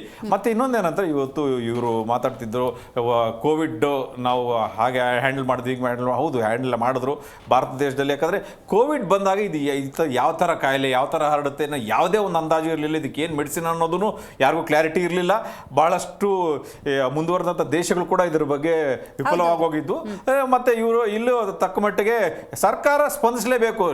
ಸರ್ಕಾರ ಇರೋದು ನಾವು ಮಾಡಿದ್ವಿ ಇರೋದೇ ಮಾಡಲಿಕ್ಕೋಸ್ಕರ ಅದು ನಾವು ಮಾಡಿದ್ವಿ ಅಂತ ಹೇಳ್ಕೊಳ್ಳೋದ್ರಲ್ಲಿ ಹೆಚ್ಚಿಗೆ ಏನಿದೆ. ಮತ್ತು ಇನ್ನೊಂದೇನಾದ್ರು ಇವತ್ತು ಏನಂದರೆ, ನಾವು ಹಾಸಿಗೆಗಳಿಗೆ ಹಾಕಿದ್ವಿ, ವೆಂಟಿಲೇಟರ್ ತರಿಸಿದ್ವಿ, ಮಾಸ್ಕ್ ಕೊಟ್ವಿ. ಹೌದು, ನಾವು ಹೇಳ್ತೀವಿ ಅದು ತರಿಸಿದ್ರೆ ಅದರಲ್ಲಿ ಹಗರಣ ಆಗಿದೆ ಅಂತ ಹೇಳ್ಬಿಟ್ಟು 40 ರೂಪಾಯಿ ಒಂದು ಮಾಸ್ಕ್, 270 ರೂಪಾಯಿ. ಅಂದರೆ ಇಲ್ಲಿ ಈ ಒಂದು ಕೋವಿಡ್ ಬಂದಾಗ ಜನರನ್ನು ಉಳಿಸೋದು ಒಂದೇ ಅಲ್ಲ ಇವ್ರ ಪ್ರಯತ್ನ ಆಗಿತ್ತು. ಆದರೆ ಈ ಒಂದು ಸಂದರ್ಭನ ಬಳಸ್ಕೊಂಡು ಇವರ ಆಸ್ತಿಗಳನ್ನ ಹೆಚ್ಚು ಮಾಡ್ಕೊಳ್ಳೋದು, ಬೊಕ್ಕಸ ಜಾಸ್ತಿ ಮಾಡ್ಕೊಳ್ಳೋದು, ಅಲ್ಲಿ ಹಗರಣ ಮಾಡಿ ಲೂಟಿ ಹೊಡೆಯೋದು ಇವ್ರದ್ದು ಒಂದು ಉದ್ದೇಶ ಆಗಿತ್ತು. ಯಾಕಂದ್ರೆ ಜನಕ್ಕೆ ಯಾರು ಗೊತ್ತಾಗ್ಲಿಲ್ಲ. ಅವರೇನೋ ನಾವು ಪ್ರಾಣ ಉಳಿಸ್ಕೊಂಡ್ರೆ ಸಾಕು ಅನ್ನೋದ್ರಲ್ಲಿ ಇದ್ರು. ಈ ಹಗರಣ ಏನಾಗ್ತಿದೆ ಜನ ಯಾರು ನೋಡಕ್ ಹೋಗ್ತಿರ್ಲಿಲ್ಲ. ಅದು ಏನಂತಂದ್ರೆ ಕಾಂಗ್ರೆಸ್ ಪಕ್ಷದವ್ರಿಗೂ ಬಂದಿತ್ತು, BJP ಪಕ್ಷ ಎಲ್ಲರಿಗೂ ಬಂದಿದ್ದು ಹಗರಣ ಕಾಯಿಲೆ, ಅದು ಸಮಸ್ಯೆ ಏನಿರಲಿಲ್ಲ. ಹಾಗಾಗಿ ಅಲ್ಲಿ ಎಲ್ಲೋ ಒಂದು ಕಡೆ BJP ಒಂದು ಅಡ್ವಾಂಟೇಜ್ ಆಗಿ ತಗೊಂಡು ಲೂಟಿ ಹೊಡೆದಿದೆ ಚೆನ್ನಾಗಿ. ಅದು ಎಲ್ರಿಗೂ ಗೊತ್ತಿರೋ ವಿಚಾರ. ಆದರೆ ಇದ್ರ ಬಗ್ಗೆ ಇವ್ರು ಈಗ ಅಂಡರ್ಸ್ಟ್ಯಾಂಡಿಂಗ್ ಚೆನ್ನಾಗಿದ್ದಾಗ ಯಾರು ಮಾತಾಡಿಲ್ಲ. ಈಗ ಮಿಸ್ಅಂಡರ್ಸ್ಟ್ಯಾಂಡಿಂಗ್ ಆಗಿದೆ, ಹೊರಗಡೆ ತಾರ್ಕಿಕ ಅಂತಿಗೆ ಬರ್ತವ 108 ಬರಲ್ಲ, ವರದಿಗಳು ಬರ್ತಾನೆ ಇರ್ತವೆ. ಅಂಡರ್ಸ್ಟ್ಯಾಂಡಿಂಗ್ ವರದಿ ಬಂತು, ಇಲ್ಲೇನೋ ನ್ಯಾಯಮೂರ್ತಿಗಳನ್ನ ನೇಮಕ ಮಾಡಿ ಆದೇಶಕ್ಕೆ ಕೊಟ್ಟಿದೀವಿ, ತನಿಖೆ ಆಗ್ತಿದೆ, ಇಷ್ಟು ಸಾಕ ಅಷ್ಟೇ. ಅದೇನಂತಂದ್ರೆ ಅವ್ರು ಸುಮ್ಮನಾಗ್ತಾರೆ ಅನ್ನೋ ಅಂತ ಹೇಳ್ಬಿಟ್ಟು ಒಂದು ಪ್ರಯತ್ನ ಅಷ್ಟೇ. ಬಟ್ ಏನಂದ್ರೆ ಈ ಮೂಢ ಹಗರಣದಲ್ಲಿ ಈಗ ಅಪೋಸಿಟ್ ಅಲ್ಲಿ ಯಾರಿದ್ದಾರೆ ಅವ್ರನ್ನ ಸುಮ್ಮನಿಸೋ ಪ್ರಯತ್ನ ಅಂದ್ರೆ ಎಷ್ಟೇ ಸುಮ್ಮನಿಸಿದ್ರು ಮೂಢ ಹಗರಣದಲ್ಲಿ ಏನೂ ಮಾಡೋಕ್ಕಾಗಲ್ಲ. ಮೂಢ ಹಗರಣ ಈಗಾಗಲೇ ದೊಡ್ಡದಾಗಿ ವಿಸ್ಫೋಟ ಆಗೋಗಿದೆ. ಕಾಂಗ್ರೆಸ್ ಮೇಲೆ ವಿಶ್ವಾಸ ಇದೆ, ಯಾಕೆಂದ್ರೆ ಹಲವು ಹಗರಣಗಳು 21 ಅದನ್ನ ತಾರ್ಕಿಕ ಅಂತಿಗೆ ತಗೊಂಡೋಗ್ತೀವಿ ಅಂತಾನೆ ಹೇಳಿದ್ದಾರೆ. ಅಲ್ಲ, ಇನ್ನೊಂದ್ರೆ ಅವರು ತಾರ್ಕಿಕ ಅಂತಿಗೆ ತಗೊಂಡೋಗ್ಬೋದು. ಮತ್ತೆ ಇನ್ನು ತಾರ್ಕಿಕ ಅಂತಿಗೆ ತಗೊಂಡೋಗ್ಲಿ. ಯಾಕಂತಂದ್ರೆ ಇವತ್ತು ಈ ಮೂಢ ಹಗರಣದಲ್ಲಿ ತಪ್ಪಿಸ್ಕೊಳ್ಳಿಕ್ಕೆ ಸಾಧ್ಯ ಇಲ್ಲ. ಅದು ಹಾಗೆ ಆಗುತ್ತೆ. ಮುಂದೆ ಯಾರೋ ಬರೋ ಇನ್ನೊಬ್ರು CM ಬಂದ್ರೆ ಅವ್ರು ಬೇಕಾದ್ರೆ ಅವ್ರು ತಾರ್ಕಿಕ ಅಂತಿಗೆ ತಗೊಂಡೋಗ್ಲಿ. ಮತ್ತೆ ಇನ್ನೊಂದು ವಿಷಯ ಹೇಳ್ಬಿಡ್ತೀನಿ. ಇವತ್ತು ಇವರು BJP ವಕ್ತಾರರು ಹೇಳ್ತಿದ್ರು, ಈ ಹಗರಣಗಳ ಬಗ್ಗೆ ಮಾತಾಡ್ತಿರ್ಬೇಕಾದ್ರೆ ಎಲ್ಲೋ ಒಂದು ಕಡೆ ಬಿಟ್ಕಾಯಿನ್ ಹಗರಣ ಅಂತ ಹೇಳಿದ್ರು. ಬಿಟ್ಕಾಯಿನ್ ಹಗರಣದಲ್ಲಿ ಕಾಂಗ್ರೆಸ್ನವ್ರ ಹೆಸರುಗಳು ಬಂದ ತಕ್ಷಣ ಸುಮ್ಮನಾಗ್ಬಿಟ್ರು ಅಂತ ಹೇಳಿದ್ರು. ದಯವಿಟ್ಟು ಇವ್ರು ಇವಾಗ ತಿಳಿಸ್ಬೇಕು, ಆ ಕಾಂಗ್ರೆಸ್ನವ್ರ ಹೆಸರುಗಳು ಯಾವುದೇ ಈ ಹಗರಣದ ಮಾಹಿತಿ ಇದ್ರೆ ಒಂದು ಪ್ರೈವೇಟ್ PCR ಹಾಕಿ ಅದು ಒಂದು ಪ್ರಾಸಿಕ್ಯೂಷನ್ ಆದಷ್ಟು ಬೇಗ ಕೊಟ್ಟು ಅದ್ರದ್ದು ಹೊರಗಡೆ ಬರಲಿ ಅಂತ ಹೇಳ್ತಾರೆ.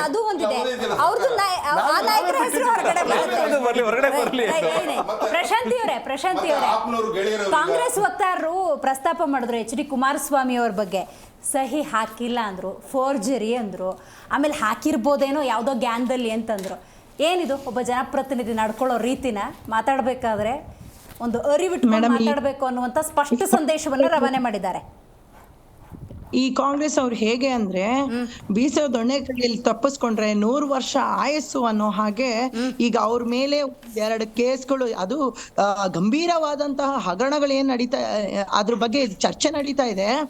ಅದ್ರ ಬಗ್ಗೆ ಇವಾಗ ತಪ್ಪಿಸ್ಕೊಬೇಕಲ್ಲ, ಎಲ್ಲಾರ್ದು ಸುದ್ದಿ ಇಡ್ತಾ ಇದ್ದಾರೆ. ನಾನು ಒಂದೇ ಪ್ರಶ್ನೆ ಕೇಳ್ತೀನಿ ಇಲ್ಲಿ ಕಾಂಗ್ರೆಸ್ ವಕ್ತಾರರಿಗೆ, ನಿಮ್ಮಲ್ಲಿ ಡಿಸೆಂಬರ್ 17, 2015 ಇದೇ ಮೂಡ ಹಂಚಿಕೆ ವಿಷಯ 107 ಸೈಟ್ ಹಂಚಿಕೆ ವಿಷಯದಲ್ಲಿ ಸಿದ್ದರಾಮಯ್ಯನವರು ಸಿಬಿಐ ತನಿಖೆ ಕೊಡ್ತಾರೆ, ಸಿಬಿಐ ತನಿಖೆಗೆ ಕೊಡ್ತಾರೆ. ಓಕೆ, ಇದೆ 107 ಹಂಚಿಕೆ ಈ ಸೈಟ್ ಹಗರಣ ವಿಷಯದಲ್ಲಿ. ನೀವು ನಿಮ್ಮ ಪಕ್ಷದಲ್ಲಿ ಇದೇ ಹಗರಣ ವಿಷಯ ಬಂದಾಗ ನೀವ್ ಯಾಕೆ ತಾರತಮ್ಯ ಹೆಚ್ಚಿಸ್ತಾ ಇದ್ದೀರಾ? ನೀವ್ ಯಾಕೆ ನಿಮ್ಮದೇ ಸರ್ಕಾರ, ನೀವು ತಾಕತ್ತಿನ ಪ್ರಶ್ನೆ ಮಾಡ್ತೀರಾ, ದಮ್ಮಿನ ಪ್ರಶ್ನೆ ಮಾಡ್ತೀರಾ? ನಿಮ್ಮ ನಿಜಕ್ಕೂ ಅಲ್ಲಿ ಆ ಒಂದು ಸತ್ಯ, ನಾನು ಅಹಿಂದ ನಾಯಕ, ನಾನು ಅವರು ಇವರು ಅಂತ ಹೇಳ್ತೀರಲ್ಲ, ಇವಾಗ ಬಳಕೆ ಮಾಡ್ಕೊಡ್ತಾ ಇರೋದು ಲ್ಯಾಂಡ್, ಅದು ದಲಿತರ ಲ್ಯಾಂಡ್ ಕೂಡ, ವಾಲ್ಮೀಕಿ ಅವ್ರದ್ದು ಯಾರ್ದು? ನೀವೆಲ್ಲ ತಗೊಂಡು ಹೋಗಿ ಇದನ್ನೆಲ್ಲ ನೀವು ಅಹಿಂದ ಹೆಸರಲ್ಲಿ ಅಲ್ಪಸಂಖ್ಯಾತರು 11,000 ಕೋಟಿ ಲಪ್ಟಾಯಿಸಿದೀರಾ, ದಲಿತರದ್ದು 26,000 ಕೋಟಿ ನೀವು ನೀರ್ ಕೊಡ್ತಿದ್ದೀರಾ. ಇವಾಗ ಇದೇ ಸಿಬಿಐ ಮೂಡ ಹಗರಣ ಬಂದಾಗ, ಅದೇ 2015 ಡಿಸೆಂಬರ್ 17 ನೀವು ಸಿಬಿಐ ತನಿಖೆ ಕೊಡ್ತೀರಾ. ಇದನ್ನೇ ಯಾಕೆ ಕೊಡೋದಕ್ಕೆ ಹಿಂದೆ ಮುಂದೆ ನೋಡ್ತಾ, ನಿಮ್ದು ಈ ಸಂಶಯವಾದಂತಹ ನಡೆ ಇದೆ ಅಲ್ಲ, ಎಲ್ಲರಿಗೂ ಇಡೀ ಕರ್ನಾಟಕ ಜನತೆಗೆ ಎಲ್ಲೋ ನಿಮ್ಮ ಮೇಲೆ ಅತಿ ಹೆಚ್ಚು ಸಂಶಯ ಬಂದಿದೆ ನೋಡಿ. ಅಹಿಂದ 28ನೇ ತಾರೀಕು ಅಹಿಂದ ಸಂಘಟನೆಗಳು ಕೂಡ ಕಲೆ ಹಾಕಿವೆ ಮಾಹಿತಿಗಳು. ನೀವು ಸ್ನೇಹಮಯಿ ಕೃಷ್ಣ ಅವರು ಕೊಟ್ಟಿರೋಂತ ವರದಿ, ಅವರು ಈ ರೀತಿ ಅವರೇ ಮೊದಲು ಒಂದು ಏನು ಭ್ರಷ್ಟಾಚಾರಿ, ಹಾಗೆ ಯಾರು ಕಾಂಗ್ರೆಸ್ನವರು ಎಲ್ಲಾ ದೂರುದಾರರ ಬ್ಯಾಕ್ ಗ್ರೌಂಡ್ ಅನ್ನು ಗಮನಿಸ್ತಾರೆ. ಪ್ರಶಾಂತಿ ಅವರೇ, ಸುಲಭ ಇಲ್ಲ. ಜಮೀನ್ ಕೇಳಿ ಹಂಗೇನೆ. ನೀವು ಸ್ನೇಹಮಯಿ ಕೃಷ್ಣ ಅವರು ಕೊಟ್ಟಿರೋಂಥದ್ದು, ಪಾಪ ಅವರೆಲ್ಲ RTI ಆಕ್ಟಿವಿಸ್ಟ್, ಸೋಷಿಯಲ್ ಆಕ್ಟಿವಿಸ್ಟ್ ಅವರೆಲ್ಲ. ನೀವು ಅವ್ರದ್ದೆಲ್ಲ ಇಲ್ಲ, ಅವರೇ ಭ್ರಷ್ಟಾಚಾರಿಗಳು. TJ ಅಬ್ರಹಾಂ ಅವ್ರು ಕೊಡ್ತಾರೆ, ಇಲ್ಲ ಅವ್ರು ಇನ್ನೊಂದು ಭ್ರಷ್ಟಾಚಾರಿ. ನಿಮ್ಮ ವಿಷಯ ಬಂದಾಗ, ನಿಮ್ಮ ಪರ ಇದ್ದಾಗ, ಆವಾಗ ಲೋಕಾಯುಕ್ತಗೆ ಅವರು ವರದಿ ಸಲ್ಲಿಸ್ತಾ ಇದ್ದಾಗ ಹಗರಣ ಬಗ್ಗೆ ಎಲ್ಲ, ಆವಾಗ ನಿಮ್ಗೆ TJ ಅಬ್ರಹಾಂ ಅವರು ತುಂಬಾ ಒಳ್ಳೆಯವರು.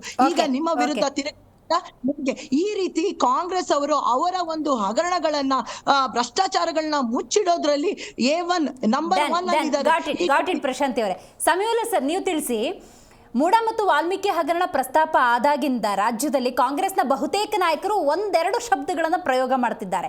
ಸರ್ಕಾರವನ್ನು ಅಸ್ಥಿರಗೊಳಿಸುವಂತಹ ಕೆಲಸ ಬಿಜೆಪಿ ಮತ್ತು JDS ಕಡೆಯಿಂದ ಆಗ್ತಿದೆ ಅಂತ ಹೇಳಿ. ಈಗ ಮೂಡ ಹಗರಣವನ್ನೇ ತೆಗೆದುಕೊಂಡ್ರೆ ಅದರಲ್ಲಿ ಸಿದ್ದರಾಮಯ್ಯನವರು ಭಾಗಿದಾರರು ಅಂತಾನೆ ಕೋರ್ಟ್ನಿಂದ ಆದೇಶ ಬಂತು, ತನಿಖೆಯಲ್ಲಿ ಹಂಗೆ ಆಯಿತು ಅನ್ನೋದಾದ್ರೆ, ಆ ಸ್ಥಾನಕ್ಕೆ ಇನ್ನೊಬ್ರು ಕುತ್ಕೋಬೇಕೇ ಹೊರತು ಸರ್ಕಾರ ಅದು ಹ್ಯಾಕ್ ಸರ್ ಅಸ್ಥಿರತೆಯನ್ನು ಕಂಡುಕೊಳ್ಳುತ್ತೆ?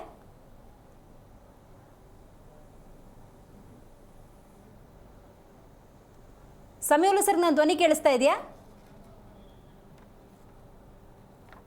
Okay, right. ಸಂಪರ್ಕ ಸಾಧ್ಯ ಆಗ್ತಾ ಇಲ್ಲ, ಮತ್ತೊಮ್ಮೆ ಅವ್ರನ್ನ ಸಂಪರ್ಕ ಮಾಡುವಂತಹ ಎಲ್ಲ ಪ್ರಯತ್ನವನ್ನು ಮಾಡೋಣ. ದರ್ಶನ್ ಅವ್ರಿಗೆ,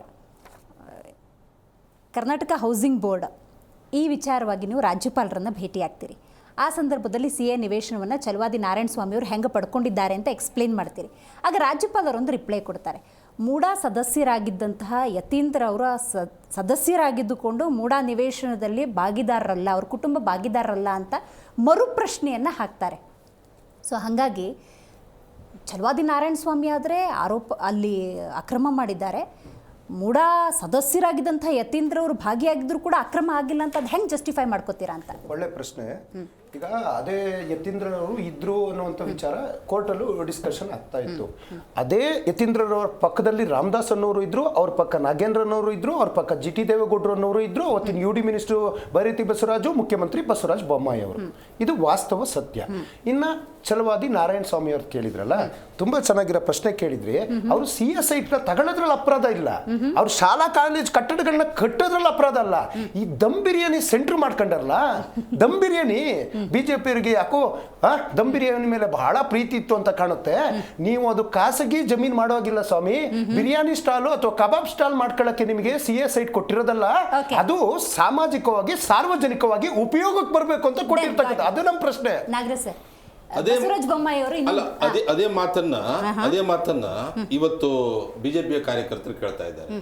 ವಿಹಾರಕ್ಕಾಗಿ ಸಂಸ್ಕೃತ, ಪಾಳಿ ಮತ್ತು ತತ್ವಶಾಸ್ತ್ರಗಳ ಒಂದು ಇದನ್ನು ಅಭಿವೃದ್ಧಿ ಮಾಡ್ತೀವಿ ಅಂತ ಹೇಳಿ ಪ್ರಿಯಾಂಕಾ ಖರ್ಗೆ ಅವರು ಮಂತ್ರಿಮಂಡಲದಲ್ಲಿರುವಂತಹ ಸಂದರ್ಭದಲ್ಲಿ 16+3 19 ಎಕರೆ ಹೌದು. ಅದನ್ನ ಅಭಿವೃದ್ಧಿ ಮಾಡಬೇಕು, ತತ್ವಶಾಸ್ತ್ರ ಬೆಳೆಸಬೇಕು, ಸಂಸ್ಕೃತ ಬೆಳೆಸಬೇಕು ಅಂತ ಹೇಳಿದ್ರೆ 5 ಗುಂಟೆ ಜಮೀನು ಒಂದು ಕಟ್ಟಡ ಇದ್ರೆ ಸಾಕಾಗಿತ್ತು. Correct. ಆದ್ರೆ 19 ಎಕರೆ ಜಮೀನನ್ನ ತಕೊಂಡು ನೀವ್ ಯಾವ ಕಬಾಬ್ ಮಾಡ್ತಾ ಇದ್ದೀರಿ ಅನ್ನುವಂತ ಪ್ರಶ್ನೆ ನಾವು ಕೇಳ್ತಾ ಇದೀವಿ. ಈಗ ದಮ್ ಬಿರಿಯಾನಿ ಅಂತೀರಲ್ಲ, ನೀವ್ ಯಾವ ಕಬಾಬ್ ಮಾಡ್ತಾ ಇದ್ದೀರಿ? ಈಗ ಬಸವರಾಜ ಬೊಮ್ಮಾಯಿ ಅವರು ಈ ನಡುವೆ ಒಂದು ವಿಷಯ ಪ್ರಸ್ತಾಪ ಮಾಡಿದ್ರು. ಸಿಎಂ ಬದಲಾವಣೆ ರಾತ್ರೋರಾತ್ರಿ ಆಗುವಂತಹ ಸಿಚುವೇಶನ್ ಇದೆ. ಯಾಕಂದ್ರೆ ಒಳಬೇಗುದಿಗೆ ಸಿದ್ದರಾಮಯ್ಯನವರು ಬಲಿಯಾಗ್ತಿದ್ದಾರೆ. ಯಾಕ್ ಗೊತ್ತಾ? ಬಿಜೆಪಿ ಮತ್ತು ಜೆಡಿಎಸ್ ಕುತಂತ್ರಕ್ಕೆ ಕಾಂಗ್ರೆಸ್ ಅಥವಾ ಸಿದ್ದರಾಮಯ್ಯನವರು ಬಲಿಯಾಗ್ತಿಲ್ಲ, ಕಾಂಗ್ರೆಸ್ನ ನಾಯಕರ ಯಾಕೆ ಹೇಳ್ತೀನಿ ಕೇಳಿ. ಈಗ ರಾವಣನ ಪಕ್ಷದಲ್ಲೂ ವಿಭೀಷಣ ಅಂತ ಒಂದು ಒಳ್ಳೆಯವ ಇದ್ದ. ಎಲ್ಲ ಕಡೆಗೂ ಒಂದಿಷ್ಟು ಒಳ್ಳೆಯವರು ಇರ್ತಾರೆ, ಕೆಟ್ಟವರು ಇರ್ತಾರೆ, ಇಲ್ಲ ಅಂತ ಹೇಳೋದಿಲ್ಲ. ಕಾಂಗ್ರೆಸ್ನವರು 100% ಸಹಿತ ಕೆಟ್ಟವರು ಅಂತ ಇಲ್ಲ, ಅಲ್ಲಿಯೂ ಸಹಿತ 1-2 ಜನ ವಿಭೀಷಣನ ವ್ಯಕ್ತಿತ್ವದವರಿದ್ದಾರೆ. ನಿಮ್ ಜೊತೆ ಇದ್ದಾರೆ? ಅಲ್ಲ, ನಮ್ಮ ಜೊತೆ ಇಲ್ಲ, ಅವ್ರ ಜೊತೆನೆ ಇದ್ದಾರೆ. ಅವರಿಗೆ ಉಸಿರುಗಟ್ಟಿಸುವಂತ ವಾತಾವರಣ ಇದೆ, ಬಾಯಿ ತೆಗಿಲಿಕ್ಕೆ ಆಗದೆ ಇರುವಂತ ಪರಿಸ್ಥಿತಿ ಇದೆ. ಅದು ಏನಾಗಿದೆ ಅಂತ ಹೇಳಿದ್ರೆ ಅವರು ಬೊಬ್ಬೆ ಹೊಡಿತಾ ಇದ್ದಾರೆ. ಯಾಕೆ ಗೊತ್ತಾ? ಸಿದ್ದರಾಮಯ್ಯನವರು, ಈ ಕಾಂಗ್ರೆಸ್ನವರಿಗೆ ಒಂದು ಚಟ ಇದೆ. ಇಡೀ ಒಂದು ರಾಜ್ಯದಲ್ಲಿ ಅತ್ಯಂತ ಪರಿಶುದ್ಧವಾದಂಥ ರಾಜಕಾರಣಿ ಅಂತ ಹೇಳಿದ್ರೆ ಸಿದ್ದರಾಮಯ್ಯ ಅಂತ ಅವ್ರ ತಲೆಯಲ್ಲಿ ಇದೆ. 2014ರಿಂದ ಇಲ್ಲಿಯವರೆಗೆ ಸಿದ್ದರಾಮಯ್ಯನವರ ಮೇಲೆ ದಾಖಲಾದ ಲೋಕಾಯುಕ್ತ ಪ್ರಕರಣಗಳು ಒಟ್ಟು 61 ಮೇಡಮ್, ಒಟ್ಟು 61. ನಾಡಿನ ಜನತೆಗೆ ಗೊತ್ತಾಗಲಿ. ಅದರಲ್ಲಿ ಗೌಡ್ರೆ ನೀವು ಒಂದು ನಿಮಿಷ ದರ್ಶನ್ ಅವರೇ, ಅದರಲ್ಲಿ 50 ಪ್ರಕರಣಗಳು ತನಿಖೆಗೆ ಬಂದಿಲ್ಲ. ಈ ಮಧ್ಯದಲ್ಲಿ ಏನ್ ಮಾಡಿದ್ರು ಗೊತ್ತಾ? ಲೋಕಾಯುಕ್ತದ ಒಂದೊಂದೇ ನರ ಕೀಡ್ಲಿಕ್ಕೆ ಶುರು ಮಾಡಿದ್ರು. ಯಾರು? ಸಿದ್ದರಾಮಯ್ಯನವರು. ಲೋಕಾಯುಕ್ತವನ್ನ ನೋಡ್ರಿ, ಎಂತ ಲೋಕಾಯುಕ್ತ, ಜಸ್ಟಿಸ್ ಸಂತೋಷ್ ಹೆಗಡೆ ಅವರು, ವೆಂಕಟಾಚಲಯ್ಯನಂತವರು, ಇಂಥವರು ಇರುವಂತ ಲೋಕಾಯುಕ್ತಕ್ಕೆ ಇಡೀ ದೇಶದಲ್ಲಿ, ಇಡೀ ಜಗತ್ತಿನಲ್ಲಿ ಒಳ್ಳೆ ಹೆಸರಿತ್ತು. ಅಂತ ಒಂದು ಅದ್ಭುತವಾದಂತ ಒಂದು ತನಿಖಾ ಸಂಸ್ಥೆ. ಆ ಸಂಸ್ಥೆಯನ್ನ ಆಪೋಷಣ ತೆಗೆದುಕೊಂಡವರು ಯಾರು ಕೇಳಿದ್ರೆ ಇದೇ ಸಿದ್ದರಾಮಯ್ಯನವರು. ಯಾಕೆ ಗೊತ್ತಾ? ಆಪೋಷಣ ತೆಗೆದುಕೊಂಡಿದ್ದು 61 ಪ್ರಕರಣದಲ್ಲಿ ಎಲ್ಲಿ ನನ್ನ ಬೆನ್ನಿಗೆ ಬೀಳ್ತಾರೆ ಅಂತ ಹೇಳಿ ಆಪೋಷಣ ತೆಗೆದುಕೊಂಡು ತಾನು ಸೃಷ್ಟಿಸಿರುವಂತ ACB ಇಂದ ಅವನ್ನೆಲ್ಲ ಪ್ರಕರಣಗಳನ್ನ ಬಗೆಹರಿಸಿಕೊಂಡು, ಬಹಳ ಚಾಣಾಕ್ಷಮತಿ. ತಾನು ತಿಂದ್ರೆ ಯಾರಿಗೂ ಗೊತ್ತಾಗದೆ ಹಾಗೆ ತಿನ್ನಬೇಕು ಅನ್ನುವಂತ ಸಿದ್ಧಿ ಏನಾದರೂ ಈ ದೇಶದ ರಾಜಕಾರಣಿಗಳಲ್ಲಿ ಪ್ರಾಪ್ತಿಯಾಗಿದ್ರೆ ಅದು ನಮ್ಮ ಮುಖ್ಯಮಂತ್ರಿಗಳಾದಂತ ಸಿದ್ದರಾಮಯ್ಯನವರಿಗೆ ಮಾತ್ರ. ತಿಂದುದು ಗೊತ್ತೇ ಆಗುವುದಿಲ್ಲ. ಈಗ ನೋಡಿ, ಮೊನ್ನೆ ಈಶ್ವರಪ್ಪನವರು ಪಾಪ ಒಂದು ಚೆನ್ನಾಗಿ ಒಂದು ಮಾತನಾಡಿದ್ರು.